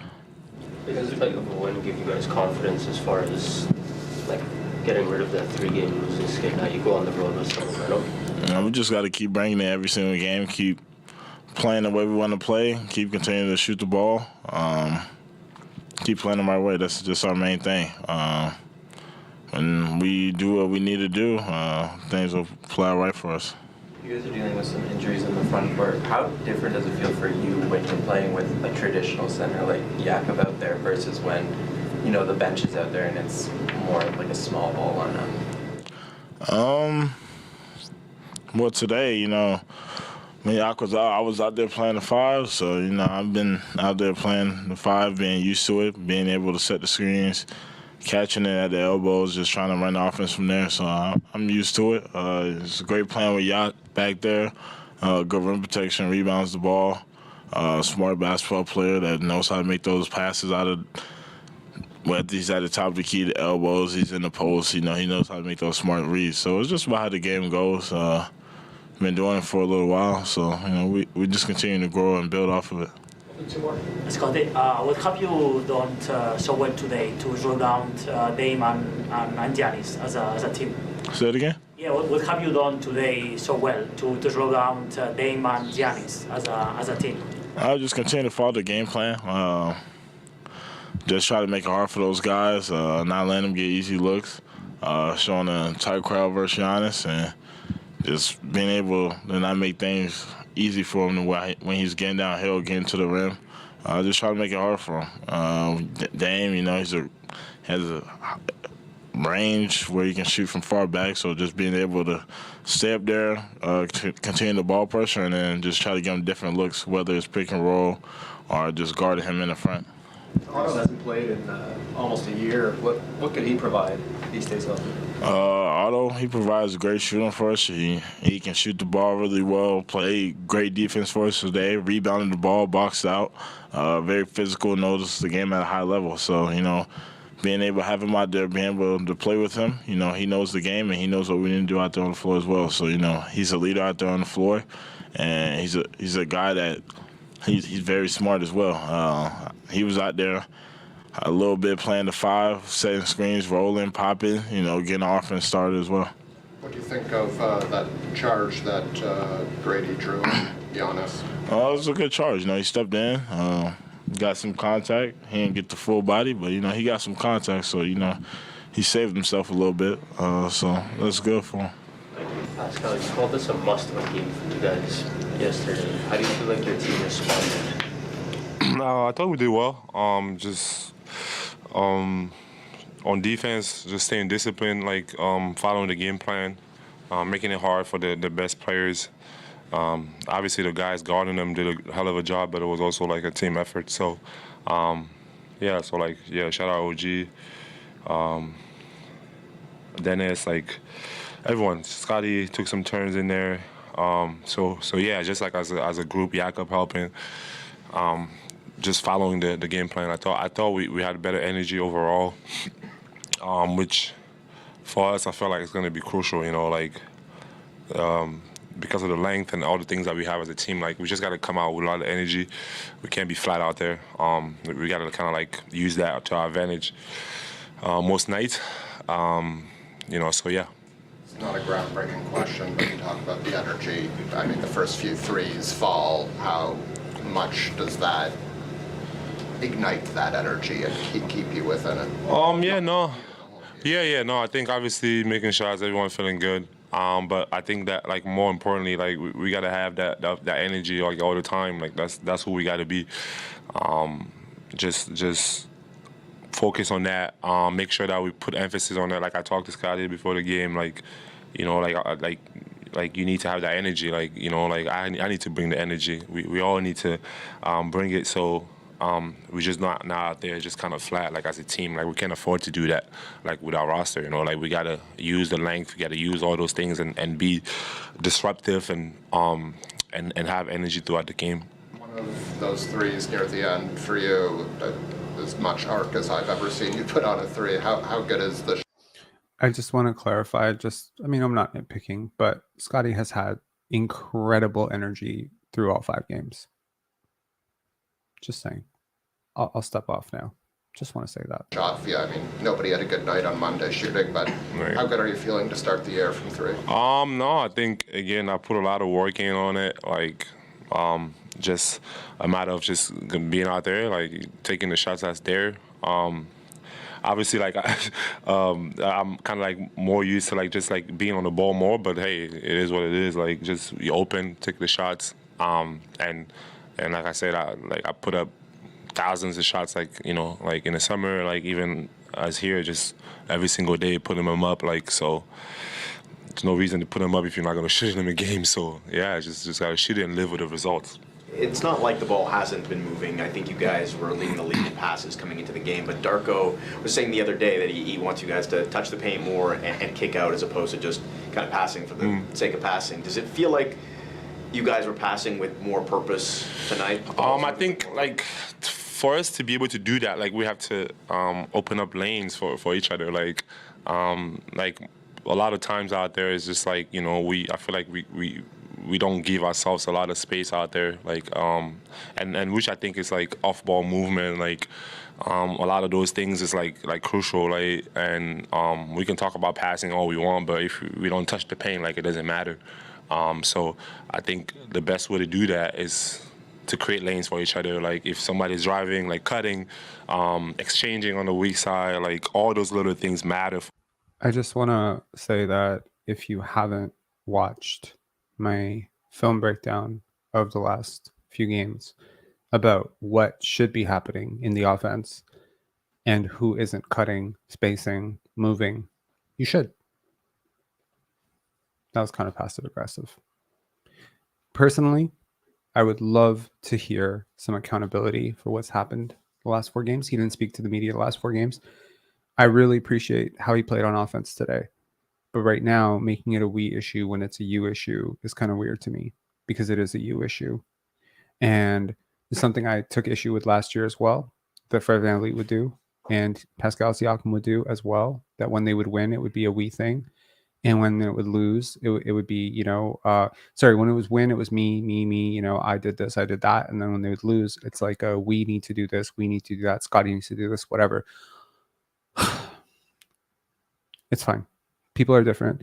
I appreciate that he's bought into the offense a little bit more. I noticed it early, but again, we're not stupid. We're not blind watching the games, I just would love to hear him address this issue, honestly. is my take. I just would love to hear, hey, like I am having an issue struggling, with this offense. It clicked for me tonight. I need to be better moving away. I need to set solid screens. Like he doesn't need to take account for everything, but just saying I need to come out with better energy. I need to box out. He was a subject. I'm not really I'm not positive about this, but I'm sure he was the subject of a lot of the film study, because it was him who was not doing a lot of stuff the last 4 games. I just want to be clear about that. I just think that would be fair to do right now instead of just acting like, nobody was doing the energy thing, or that's very strange to me. Anyways. Was as a team, if we want to be good, because again, like we want to take other people away from the paint, but we want to get to the paint, like because that's what our strength is. And like I said, like the other day, like those shots look a lot better when they come from the paint. Yeah, we gotta be better at that. How much can Otto help with that off-ball movement? No, he's great. Obviously, we know like his capacity as a shooter. Like he can knock them out, knock them down with the best of them. Obviously, like he's working to get healthy. Like I see him every day putting the work in. And just another guy that know how to play the game. Spacer out there. And again, as he's getting healthy and healthy, I think he can help us a lot. Pascal, une question en français. Félicitations pour la victoire. Just to be clear, Patim. No one is saying PS is a superstar and natural leader, but to imply he is trash is absurd and undermines your credibility. I didn't say he was trash. I very firmly believe he's one of the top 30 players in the best league in the NBA, in the world. So I'm not saying he's trash. I am, however, saying that some of the issues over the last few games were on him. And now that he has fixed them and he's had a good game and he's come out to the media to talk after his first good game, I just think that it would be really nice to hear some honest accountability for the fact that, hey, like I'm a really big reason why some of the spacing wasn't working. That's not throwing yourself under the bus and saying you're trash. That's just expected. It's a new offense. You're struggling. We all see you're struggling.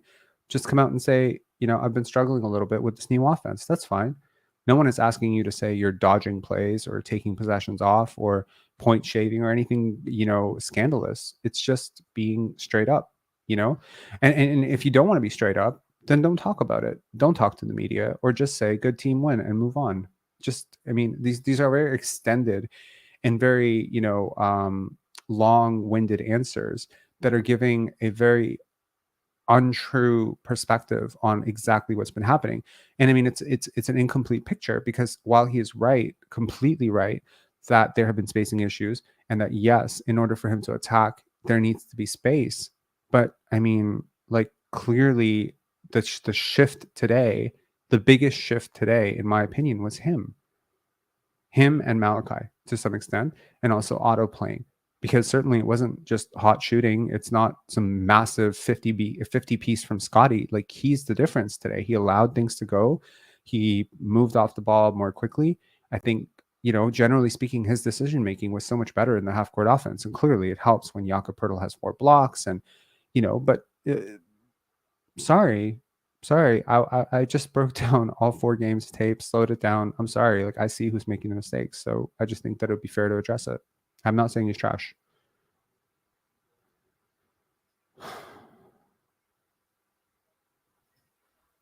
I don't understand why you've come here to defend somebody who's not really being talked about in a negative way. You're not saying anything negative about him. So I understand maybe you're a big, really huge Pascal Siakam fan, but nothing is really being said about him that isn't obviously true right now. So again, like we can see offense where we want to see offense, and certainly I'm guilty of it too. But please, like, have a balanced perspective on this. Like, he has not played well, and it's not just the shot making. So playing well tonight is great. Do you know what I mean? Like, just talk about that then. You don't have to talk about the last 4 games.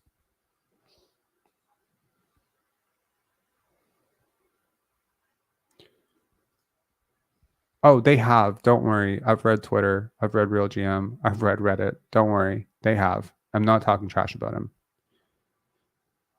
Anyways, move on. Est-ce que tu penses que c'est un tournant pour l'équipe vers quelque chose de positif après les défaites des derniers matchs? Ouais, je pense que à la fin, ces matchs qu'on a perdus, comme je l'ai dit l'autre jour, tu regardes 2 possessions ici ou ça et on gagne ces matchs. Donc c'est facile de s'alarmer et de tout le monde de courir par-ci par-là. Mais à la fin, comme je l'ai dit, on reste ensemble. Et ouais, aujourd'hui, c'était un match très important pour nous après avoir perdu 3 matchs d'affilée. Donc, ouais, on essaye de se retourner vers la victoire. On espère que ça va nous aider à apporter encore plus d'énergie. Et ouais, on doit le prendre juste un match. Chaque match, tous les jours, on vient, on essaie de les gagner et on fait ce qu'on peut. Vous avez limité Giannis à 3 points en première partie. Quel était le plan, justement, défensivement de pouvoir limiter son impact sur le jeu? Oui, lui, comme on le sait tous, c'est un MVP. C'est quelqu'un de très difficile à défendre. Donc, OG a fait un excellent boulot sur lui, mais aussi en équipe, on a essayé d'aider et faire ce qu'on peut. Mais bon, des joueurs comme ça, parfois, tu fais tout ce que tu peux. Et puis, bon, on a eu une bonne journée aujourd'hui, une bonne nuit aujourd'hui, et puis on va prendre ça. Mais comme je l'ai dit, ouais, OG a fait un super boulot et aussi en équipe, on a fait un peu mieux d'aider un peu. We've been talking about offensive inconsistency, but on the defensive end, you guys have been as consistent as I've ever seen. And last year, when you guys were losing, the defense sort of went away, but this year it's been super consistent. To what would you attribute that consistency on the defensive end? I mean, I think we're trying our best out there, trying to be the best that we can. Again, using the stuff that we have, the length, the quickness, like all those things. And again, like, the games before, I thought we played, good defense. We didn't finish. We didn't get rebounds. And then today, I thought we did an excellent job just boxing out. You see guys out there, Chris, Jakob, everyone just fighting to get the rebounds. And, you can tell that we put an emphasis on that. And I love the way the guys responded on that. Because, again, we can play amazing defense as we want. If we don't get a rebound, at the end of it, like, it's kind of like pointless. So, but yeah, I think the defense is encouraging. We just got to keep going. I think it's, with the roster that we have, there's no limits. So we got to continue to exceed those expectations and not get satisfied. What was the thought process during their quarter stretch where they were kind of pushing back on you guys, and then early in the fourth you kind of put that to bed? What was the message or the thought process during that time? I think obviously they're a really good team, so they're going to make runs. I think just stay disciplined and focus on the game plan and trying to execute. And I thought the guys responded well. We had a couple of possessions there where it wasn't pretty, but responded well and bounced back. What do you think of the Rook stepping in and taking a charge on Giannis? Yeah, that was impressive. I didn't think he would do that. But now I like Grady, like just being out there trying to do his best and trying to be in the right spots, cutting, rebounding, taking open shots. Like, again, that's all you can really ask for him.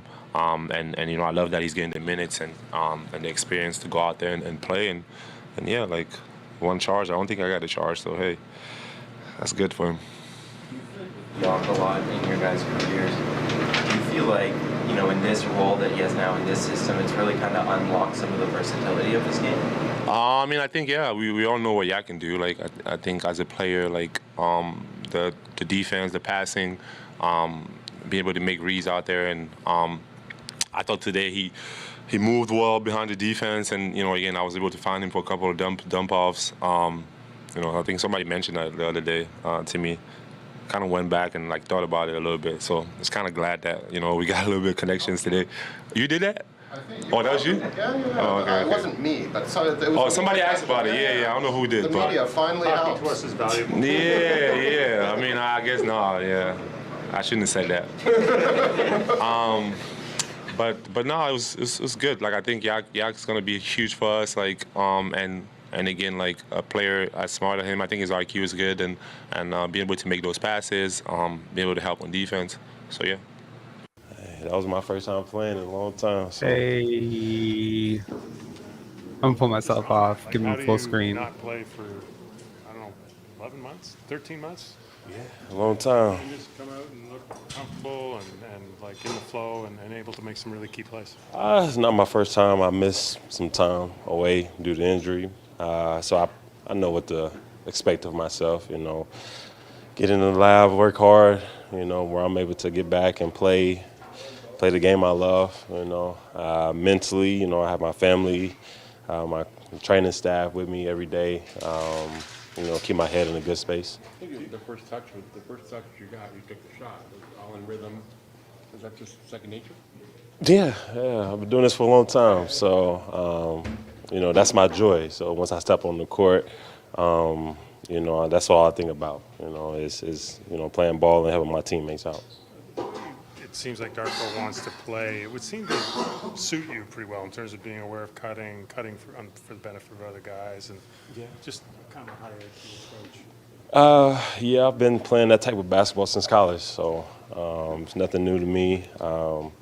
Making reads on the defensive side, on the ball moving like it was tonight, it's going to be pretty hard to beat us. Good looks, we trust each other, make the right play. Have you talked to the coaches and the trainers and everything just about kind of managing your minutes or your reps? Yeah, we have a good plan right now, so just take it one day at a time. And I trust them 100%, so just try to be available when I can. On that note of ball movement, great assists, but also can come with some turnovers. Is there a way to clean up the turnovers, or is that kind of just the balance that you play? No, yeah, we just got to be more patient, let things fully develop before we, make the pass or, make the full cut to score. And some turnovers, we try things, we try to hit the open guy, get deflections and stuff like that. So you can expect to have a little bit of turnover. So. That you live with? Mm-hmm. Darko did say that he could have used you in the first 4 games, but didn't want to because he wanted to give you time to get fully ready. How good does that make you feel? Your coach has that kind of thoughts for you that didn't want to rush you back, but you maybe would have failed. It was game plan with training staff. Let me get, because I didn't even play much preseason. So, but I used these games, to play 5-on-5 before the games to really get my legs up under me and just play a little bit more before throwing me out there. So Not a lot of teams play 5-on-5 before games. This is one of the few that I can remember around here. It's just something, either after practice or game days. We had the extra body, so it was good for me to actually get up and down and play a little bit. Other than the thousands of extra people watching, how does tonight feel different than those 5-on-5s on a game day or a practice day? No difference. Really? Yeah, once you're on the court, I zone everything else out, so just out there playing. Like you have that level of physicality in those 5-on-5s? Yeah, it ain't easy. We all professionals, so this is good competition. That's a team, to be honest, with Lillard. They're going to intimidate a lot of teams in the NBA, and they're going to beat a lot of teams in the NBA. For you guys to beat them from the minute balls tipped off today, right to the end, there was never a moment where they seemed to be getting back in the game. What did you think, sitting both playing and watching? This is how we, this is our identity. Full court pressure. Make them make mistakes, get out, get the rebound, get out and run, play solid defense, and get the ball moving on offense. We need our defense to fool our offense. So that's what we did tonight a lot, and got us open shots and easy buckets. You obviously signed here for a reason. Obviously last year didn't go the way you want because of the injury. What's it like to get a redo this year? Blessed. We'll get a redo. Try to get back healthy where I can help these guys out.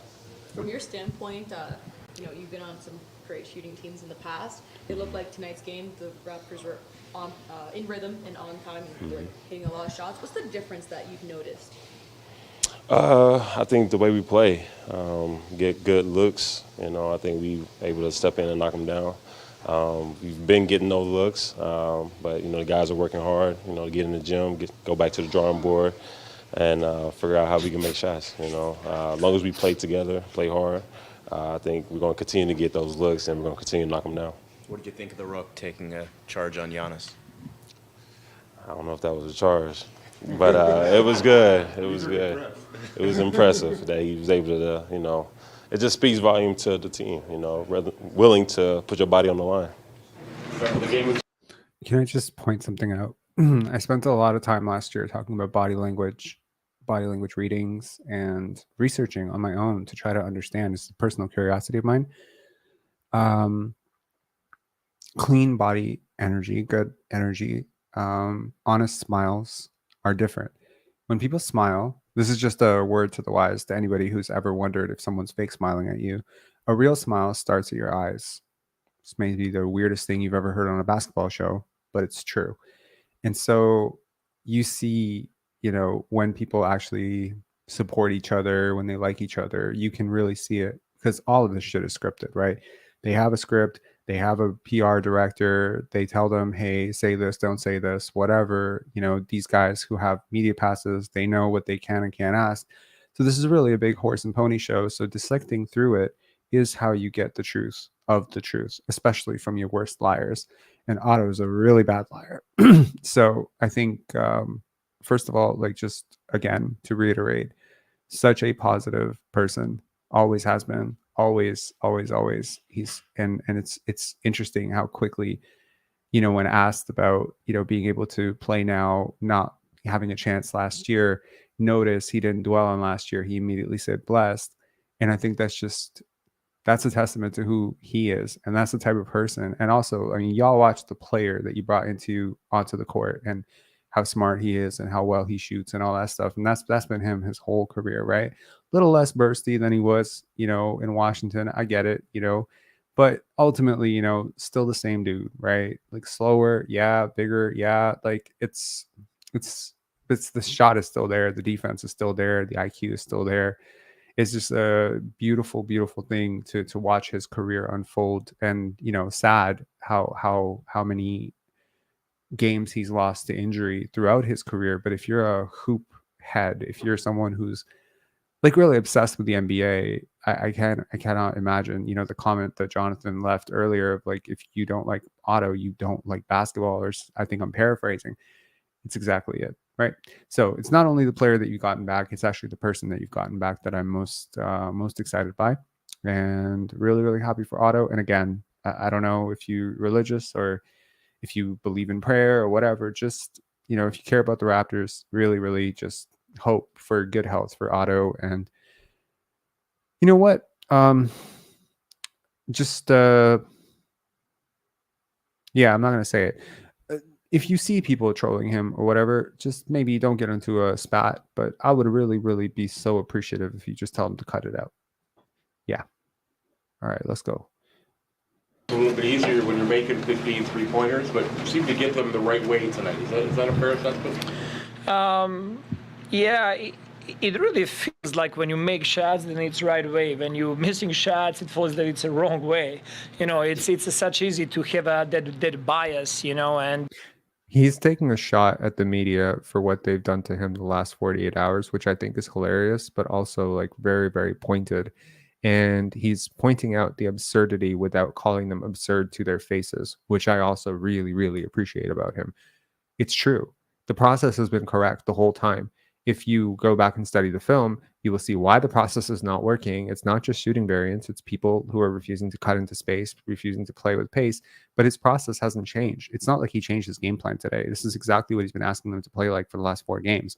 But now the shots are going in and people are like, let's kiss his ass now. It's so that I hope by the end of Darko's tenure here, now I had a post, I think on Twitter or something where I said, here, let me make a bold take. He's going to be your coach in 25-26, as in 2025, 2026. This is going to be your coach. They're sticking with him. He's got a future here. I think my hope is that by 2025, he has possibly through sermons, through, maybe he can hand out certain, basketball 101, basketball for dummies type of things to the media. And maybe by the, 2025, we get better questions because everyone in the media is just having to research and understand more about basketball because you have such a smart coach who's able to sort of teach it to you. And I hope he can sort of, I think media obligation is very tedious and annoying, general sense, coaches, players, ones who are not narcissists and typically don't enjoy this type of, prodding by the media. So I think they see it as part of the job, but not really an enjoyable or loving, part of the job. And so they like to have fun with it. So for Darko, if you ever see this, perchance if someone send this to you, I hope that you can use your media availability to teach the game because I think you're so good at it.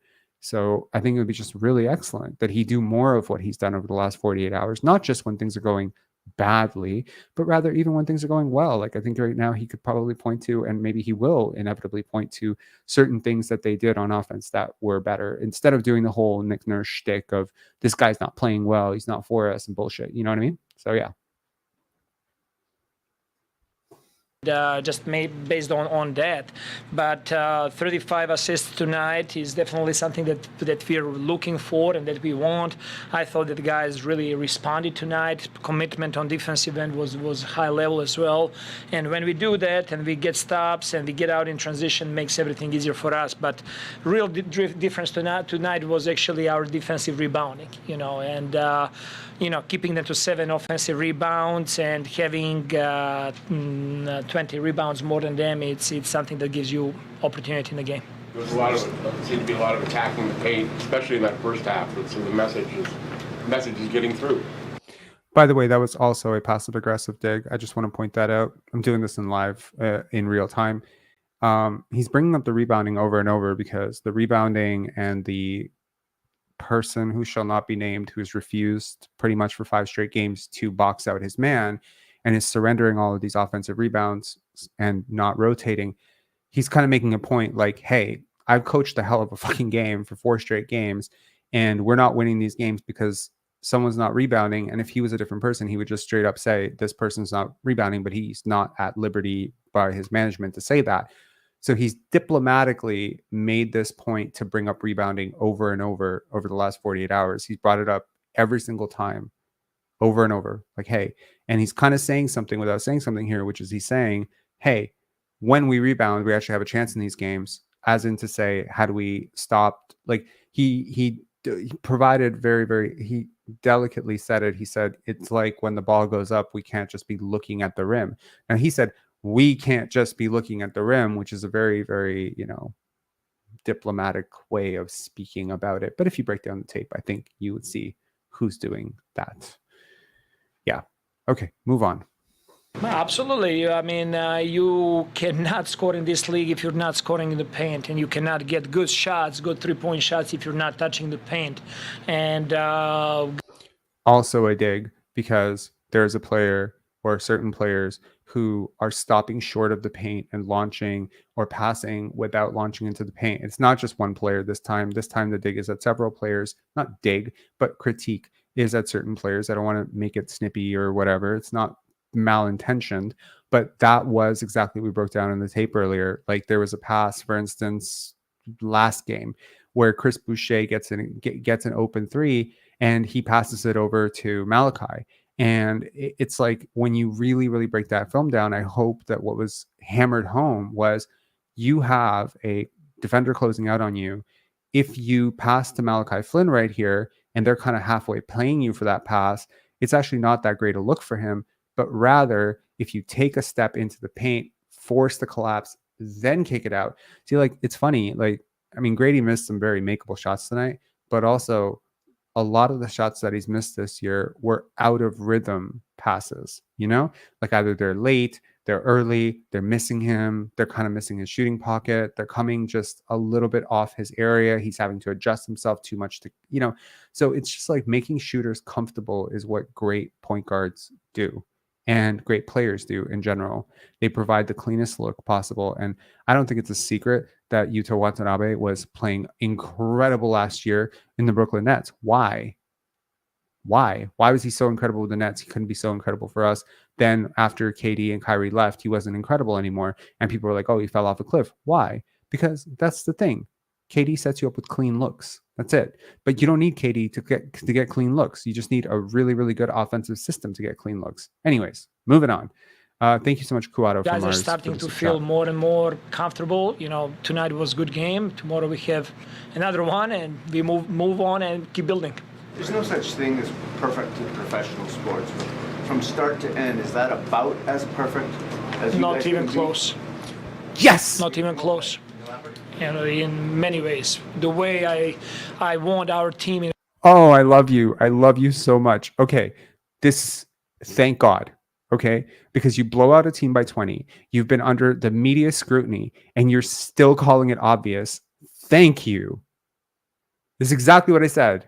Yo, I'm like, bro, honestly, maybe this is a little bit of validation too, right? Because it means a lot to me after a year of, it's very difficult to disagree with professionals. You know what I mean? Like, I'm not a professional basketball player. I'm not a professional basketball coach. And every single time I've ever gone against what the professional coach was saying, I've always been met with, but he's paid millions of dollars to coach basketball and you're not. And I study the game like a lot, and I try to do my best to learn every year, like obsessively about the game. But this is the first time in a really, really long time that I'm hearing a coach say what I'm saying, and it feels really fucking good. I'm sorry, like maybe this is just, this is like craziness or whatever, but it feels so good to hear this, because last year I was saying one thing and the coach was telling me I was wrong every day. Everything I said, he said the exact opposite. And it's hard because he's the coach of the year and he's paid $8 million a year to coach. And you start to second guess yourself and you start to feel like you're crazy, but anyways, it was really great to hear that honest answer there. The future to play and how we want to play, we need to continue growing every single day. It's from execution piece, it's from defensively I thought that was really, really good, but offensively we have so much more leeway to improve and get better. Thank you. This was the first night you went to Otto. Was there anything, was it a defensive thing about like more bodies on Giannis, or was it just he wanted to get a chance? No, listen, he missed a lot of time, right? He did not go through training camp. He played only a couple of minutes in the preseason. I did not feel that it's fair to him just to throw him out there and play games. Medically, he was capable, but he went this last 7 days through a bunch of play groups, and he looked really good. He's starting to get his legs under him, and when he's ready and able to go out on the court and play, he's a hell of a player to help us. I assume you liked what he showed out there tonight. Say again? I assume you liked what you saw from him tonight. Yes, absolutely. And it's different playing in the play group. It's different on NBA court. He'll need some time. He'll need the time to get the rhythm. I thought that he had a couple of wide open shots that he was questioning, should I take those or not?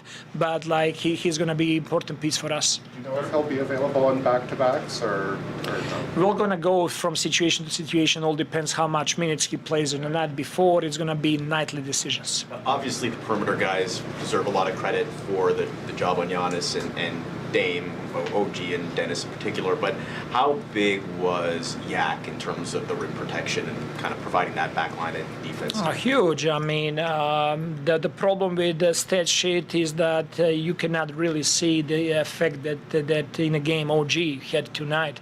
The way he was active and in the right spots and following the game plan and making life on Giannis really, really hard. I believe Giannis had 3 points only in the first half, right?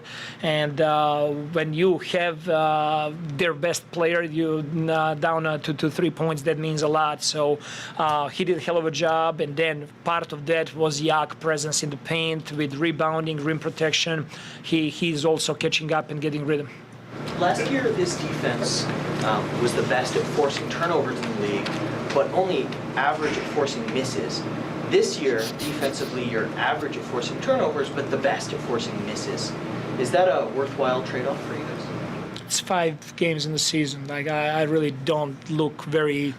But aside from statistics, is it more of a priority to force misses than turnovers? Yes.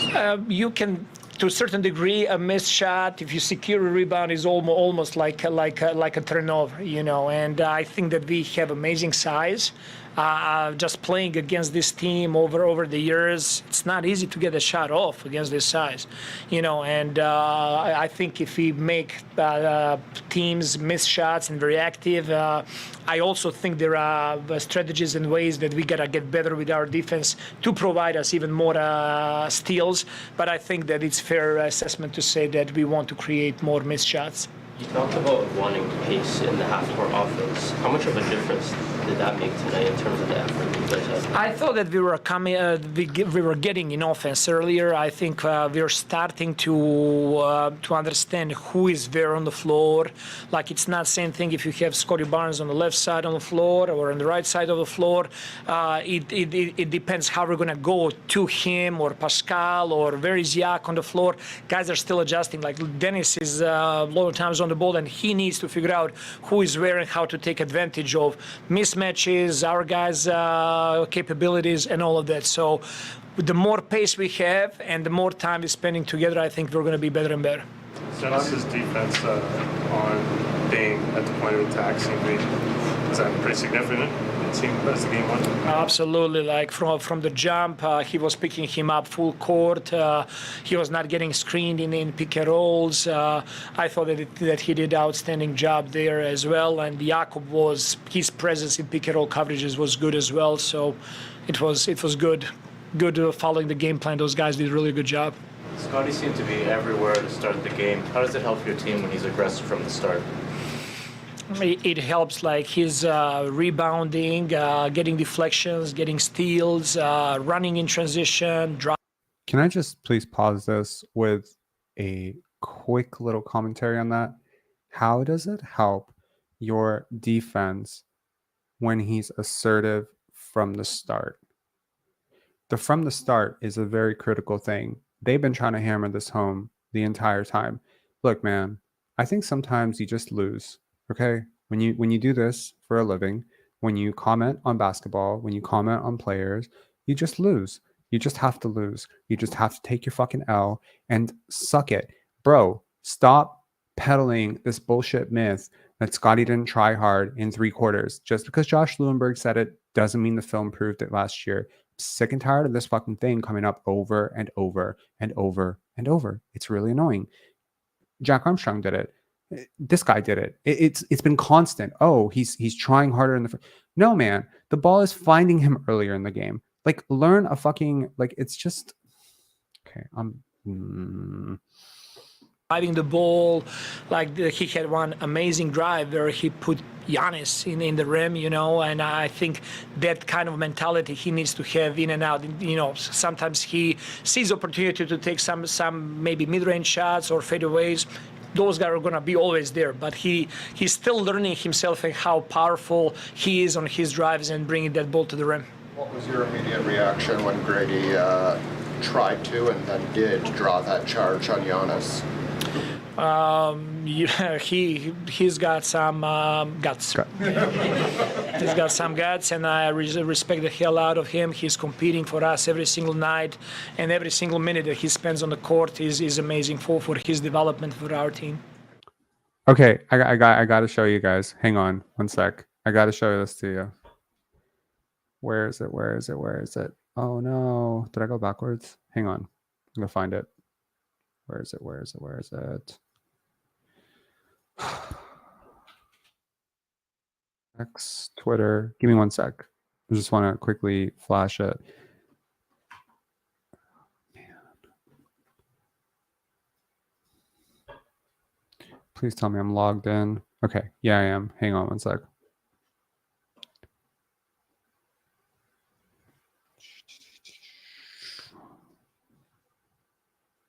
One sec. Okay. So just to show you like me losing my mind through the game, in case you're not following us here, share. Can you guys see my screen? I think you can, right? Now you can. Okay. So,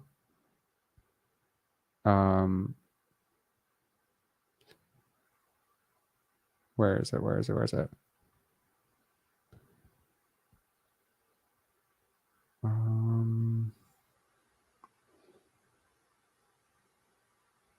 Oh, I am so like I'm gonna talk my shit about Scottie for sure. Where is it?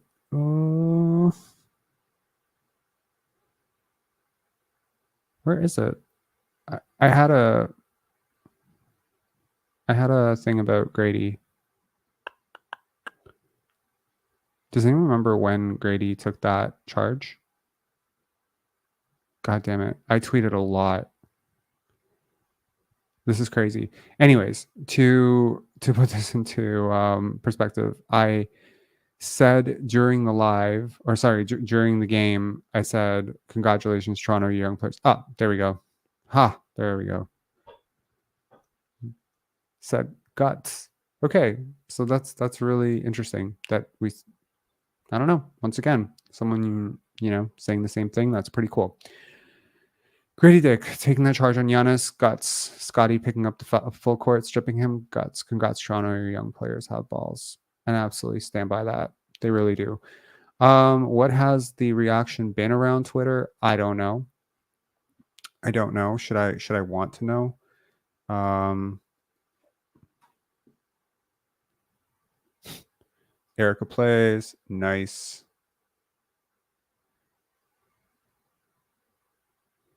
Tamberlin. This is an entire community. It's like basically the people that I follow here.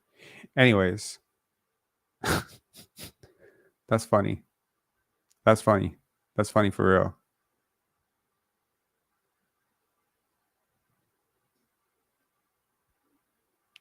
Aha. Okay. Good stuff, Lewis. I'm glad. That's dope as fuck, man. On 59% true shooting. Yo, Chris, shout outs, Chris. Doing this every single night is hilarious. He passed Rafael Rougeau, I think, the last time he had a 3. Rosa saying, did y'all notice that all the Raptors went up and said hi and gave hugs to Adrian Griffin, but not Nick Nurse? They really couldn't stand the man. Man, that's hard to debate.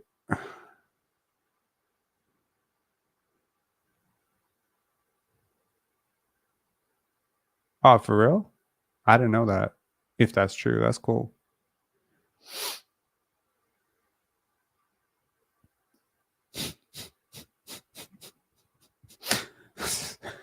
Yo, this is hilarious. I mean, I don't think this tells the whole story, but like this is really funny. Okay.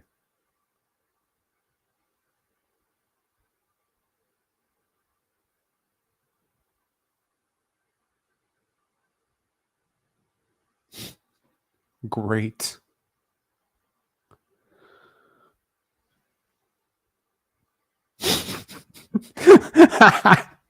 Yo, this guy stole this from me. All right. That's funny. I didn't use it in this context. I used it in a different context on thing, but yeah. That's funny. Anyway.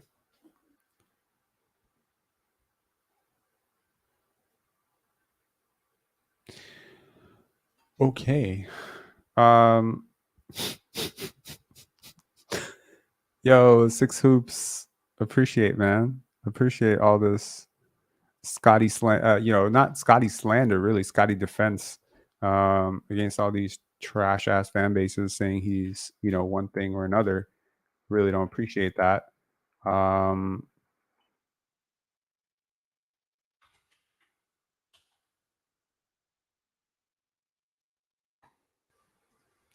Let's see what the people over on Real GM are saying. All right. Okay. Watch me like end up stumbling into some sort of bullshit about me, but yeah.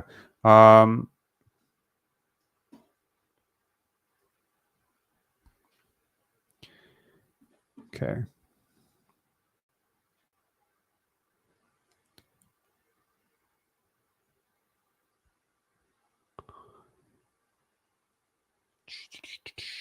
Okay, let's see the overreactions. I'm gonna pick my dumbest comment of the night. I want to pick one, and then I want to pick my best comment of the night, and I just want to go through it. And obviously, I'm not going to go through 15 pages, so let me just start on page 11 and see what happens from there.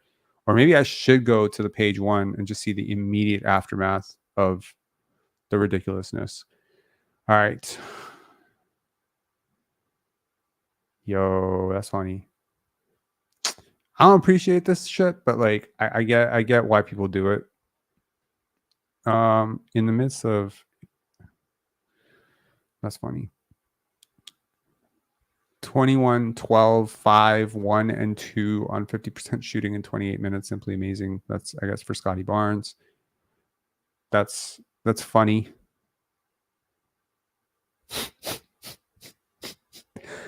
Okay. Like it. Yo, don't do that.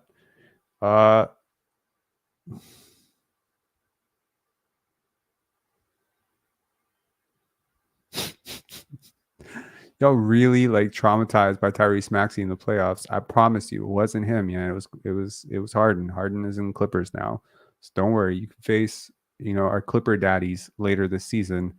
Unless they implode on themselves before that. But like, stop overrating Tyrese. He's good. He's really good. But he's not even the best Tyrese in the NBA. Relax.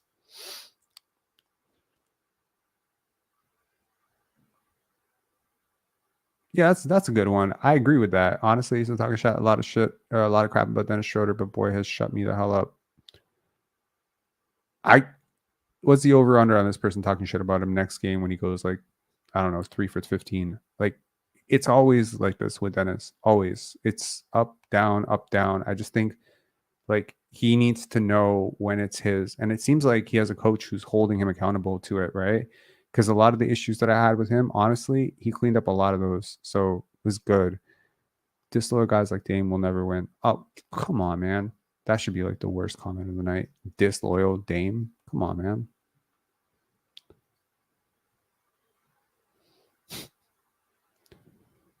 $71 still on the table.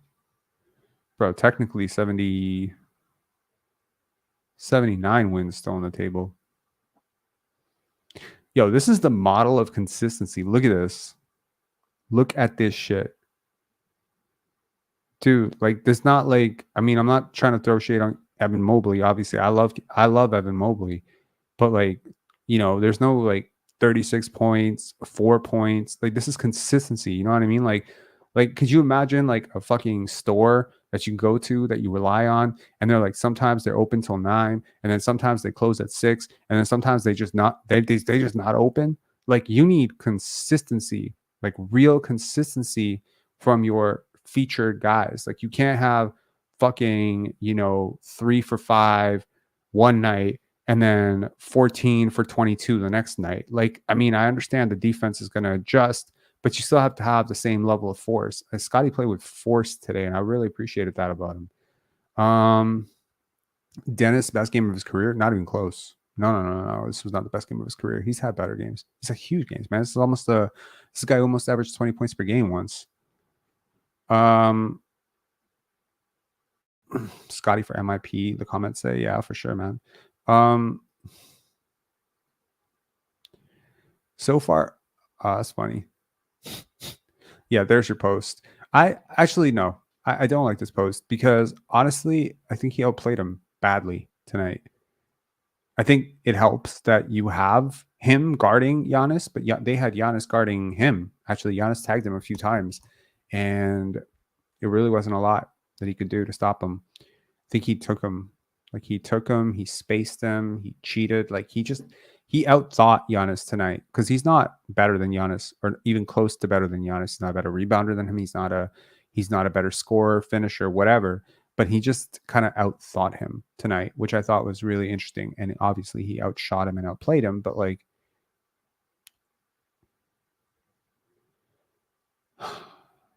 okay, here we go.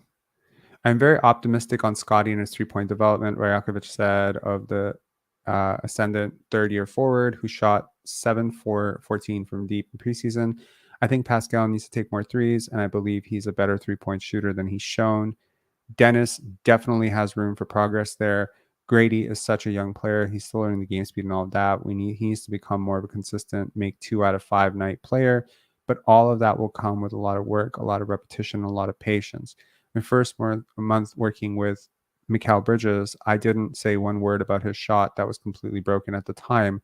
I was just collecting information and talking to him. And then in one practice, we just addressed one small detail of him catching the ball closer to the body. And he said he was feeling so much better and more confident, and it changed his career. I believe that we can have multiple players on this team who have similar paths. What a beautiful story, man. That's amazing. Oh my God. This comment, Phil Blackson gets my comment of the night. Says, Jesus, did they have Jose Calderon guarding every position? I will give that the comment of the night, even though it is completely not current Raptor related. It is our ex-Raptor, our Ole defense, Jose Calderon. What the day we have come from. And let's just take the most absurd comment. There are no absurd comments. You know what happens? All the people with the absurd comments, they go into hiding after, games like this. They only come out after, when you're losing. Then they say the crazy shit like, oh, should have traded Scottie for KD. Can't believe we didn't trade Scottie for Dame. We're not going to say that tonight. You're definitely going to say that tomorrow if he misses a shot and like Dame has 50. You'd be like, I can't believe it. It's like such a, I guess what I'm saying is like, just remember what you said. You know what I mean? Barnes and Schroder have been good. Helps my fantasy team. Refs really tried to help the visitors tonight. Kind of embarrassing, actually. 5 beat 8. That's true. 100% that's true. That might get my second runner-up comment of the night. Okay, there are no ridiculous things to point at on Real GM. Congratulations, Real GM. I hope Reddit is in good health. I hope Twitter has not exploded from people tweeting at, the people who were criticizing this offense over the last, couple of days. I hope those people get a lesson in humility, to be honest. And, I certainly have taken my lessons in humility that, ultimately on the 2 points that I've disagreed with Darko Rajakovic's entire system has been Malachi and Dennis, Dennis starting and, using Malachi over Jeff. And again, we will never know what Jeff would have looked like in this offense. I suspect he would have been great, but contractual decision. I didn't think Malachi could even do this. He's doing it. So he's been right every step of the way. Every idea he's had so far has been either it's worked or he's adjusted. So that's a really good sign. And I love what he said about not even close. I love that. That this is a person of integrity. And I'll tell you who else would have said that exact same thing. Steve Kerr. Steve Kerr would have said the exact same thing. I think a lot of coaches who've been feeling the heat a little bit for, their team's execution, losing, as I mentioned, blowing the game in Chicago. And he's maintained this message. We can play better. We can play better. And he's been saying that in the losses. We can be better. It's very easy to say we can be better in the losses. It's actually sometimes a little bit tempting to just brush off the we can be better in the wins, because what you're doing is you're adding pressure. See, you take a 20-point loss, that's a 20-point win like this, and you try to be all humble about it, and you say like, yeah, it's really great. We caught them early in the year, and we played perfect basketball. Well, what message are you sending to your team? That boxing out, missing 20 box out assignments is okay? That, not rotating out to Crowder is okay? Look, this is a team. Look, many teams cannot stop. Okay, they can do their best. They can have the best execution, and they will not stop a team from scoring 120 points. They don't have the personnel for it. They don't have the philosophy for it. They don't have the positions covered. They're just leaking. You cannot stop Giannis Antetokounmpo with Tyrese Maxey. You cannot stop, Damian Lillard. Well, maybe you can stop Damian Lillard. You cannot stop De'Aaron Fox with Fred VanVleet. You simply cannot. You just don't have the personnel for that matchup. It's just how it goes. That's the NBA. It's space. So I love that a team that has this potential to be so great defensively has a coach that is holding them accountable defensively. But I also hope that I'm so glad that this coach sees what these players can be instead of what they have been. Because that's really, not to be super sentimental, but really, that's really how growth happens, right? When someone sees in you what you have forgotten to see in yourself. That's certainly how my life changed. And I can only, I must say, I'm very, very happy for the guys in this locker room that they have a message this positive and a voice this positive. And I hope that those who have struggled to buy in to the things that are being preached can see how much better the things are that are being preached for not only their career, but also the team than the things that were being preached last year. And that's obviously a message to any player who's not bought in, but also definitely a message to any content creators, media types, et cetera, or any fans out there who are, questioning the basketball acumen of this person, Anyways, I'm gone. K Money, you running on Twitter Spaces tonight? Can Can we better against MJ tomorrow? I mean, Maxi. Y'all really need to stop overrating Maxi. You want to watch like Dennis Schroder and like Scottie Barnes clamp this guy and put him like in 15 points or 12 points or some shit like that. Honestly, like I like Tyrese Maxey. Y'all making me like kind of not like him because you keep overrating him. Like he's really good. He's a really good player. But he's not like you're rating him like he's one of the best like we got to stop this guy. Come on, man. It's selective bias. He's good. He's a very good player. I don't think he's the best point guard in the conference or even close. So chill. Yes, sir. You hopping on space? Maybe I'll come on for like 5 minutes. Yeah. To anyone out there who didn't catch the live earlier and is maybe having some insomnia and can't sleep because they're super duper duper excited about the Raptors, this live earlier is honestly one thing that I am super proud of. If you guys like it, watch it, share it, do whatever with it, clip it. I don't care. And I mentioned it in the live earlier. I would like this channel to be more this year, so much more. I want this to be an opportunity for us to all learn about the game of basketball, because at the end of the day, I think this community had a really, really big part to play and played a big part in what is happening in Raptorland. I think we ostracized for it, sure, criticized, scrutinized, called names, called a cult. I don't care. But ultimately, we fought for this. You see, we sat there for 3 hours a night. So someone asked me the other day, he's like, who the hell has time for 3-4 hour lives? Who sits there and watches these? I actually know people who sit there and watch the whole thing. Sometimes they skim, sometimes they watch. Whatever you do, however you're supporting this channel, that's great. But now I think it's time for this channel to actually support you properly too, right? And hopefully we can do that through analytics and introducing you to the stats, because there are people in this space who do talk about the stats and who do talk about the game, and I appreciate them for trying, but I don't think they're doing it correctly.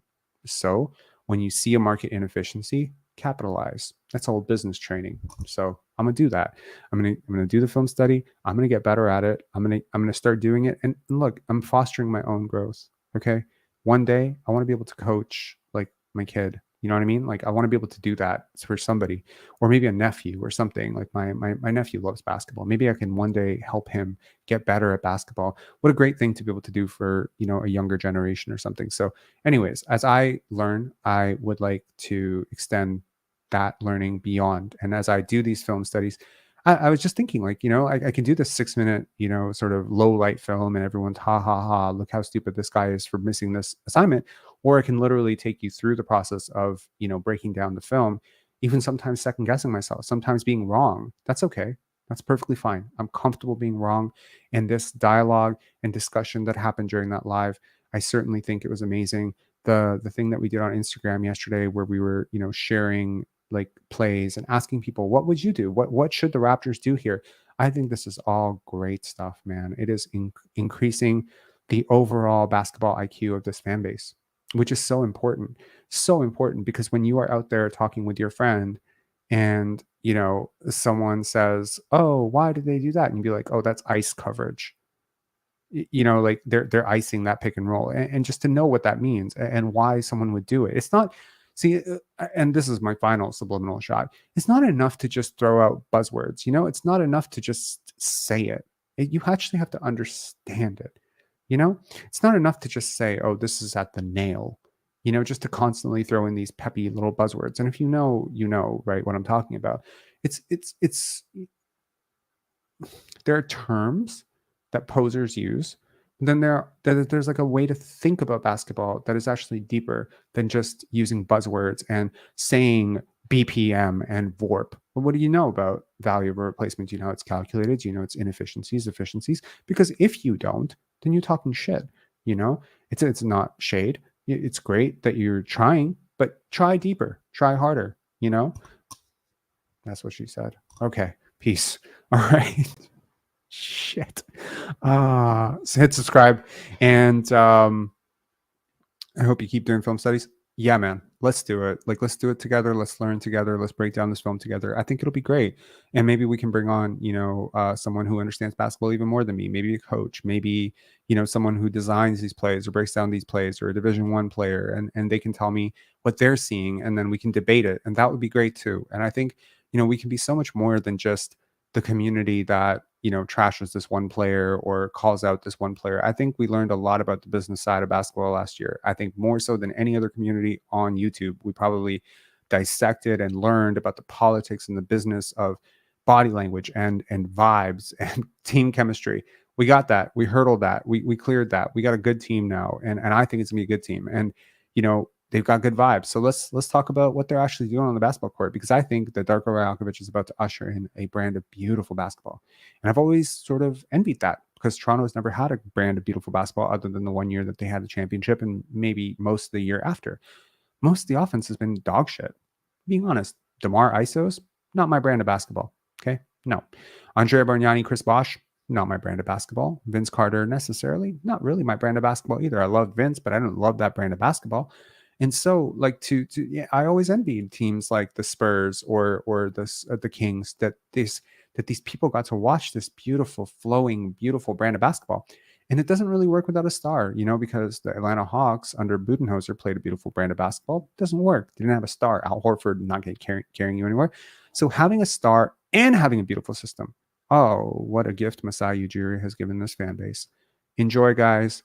If you're having some time, yeah, K-Money, DeMar and Fred Isos ruined my joy for hoops. I'm with you, man. It didn't ruin my joy. It tested my fucking patience like a motherfucker, but it did not ruin my joy. All right. I'm going to hop on Spaces. To anyone out there who might be having trouble sleeping, definitely count sheep and watch this. Bookmark it. Maybe watch it tomorrow afternoon. It's the last live before this. Skim through it if you need to. I promise it's meaty. And especially, I think the part that I would really suggest is the part in the beginning where I talk about what the Phoenix Suns do on their first 2 plays. I think it's important. And as Larry said when he came on, and I hope that he has a better connection because he's such a great community member and someone I really like hearing from. What he said was, I watched for those things in the game. And that makes me so happy that anyone could literally dissect that and hope. My hope is that you learn more. My hope is that I'm wrong. My hope is that, I said something was incorrect and I said, oh, Dennis should have been here. And someone can actually tell me, actually, Dennis shouldn't have been there. That would be great too. I'm not basketball god. This offense is complicated as hell.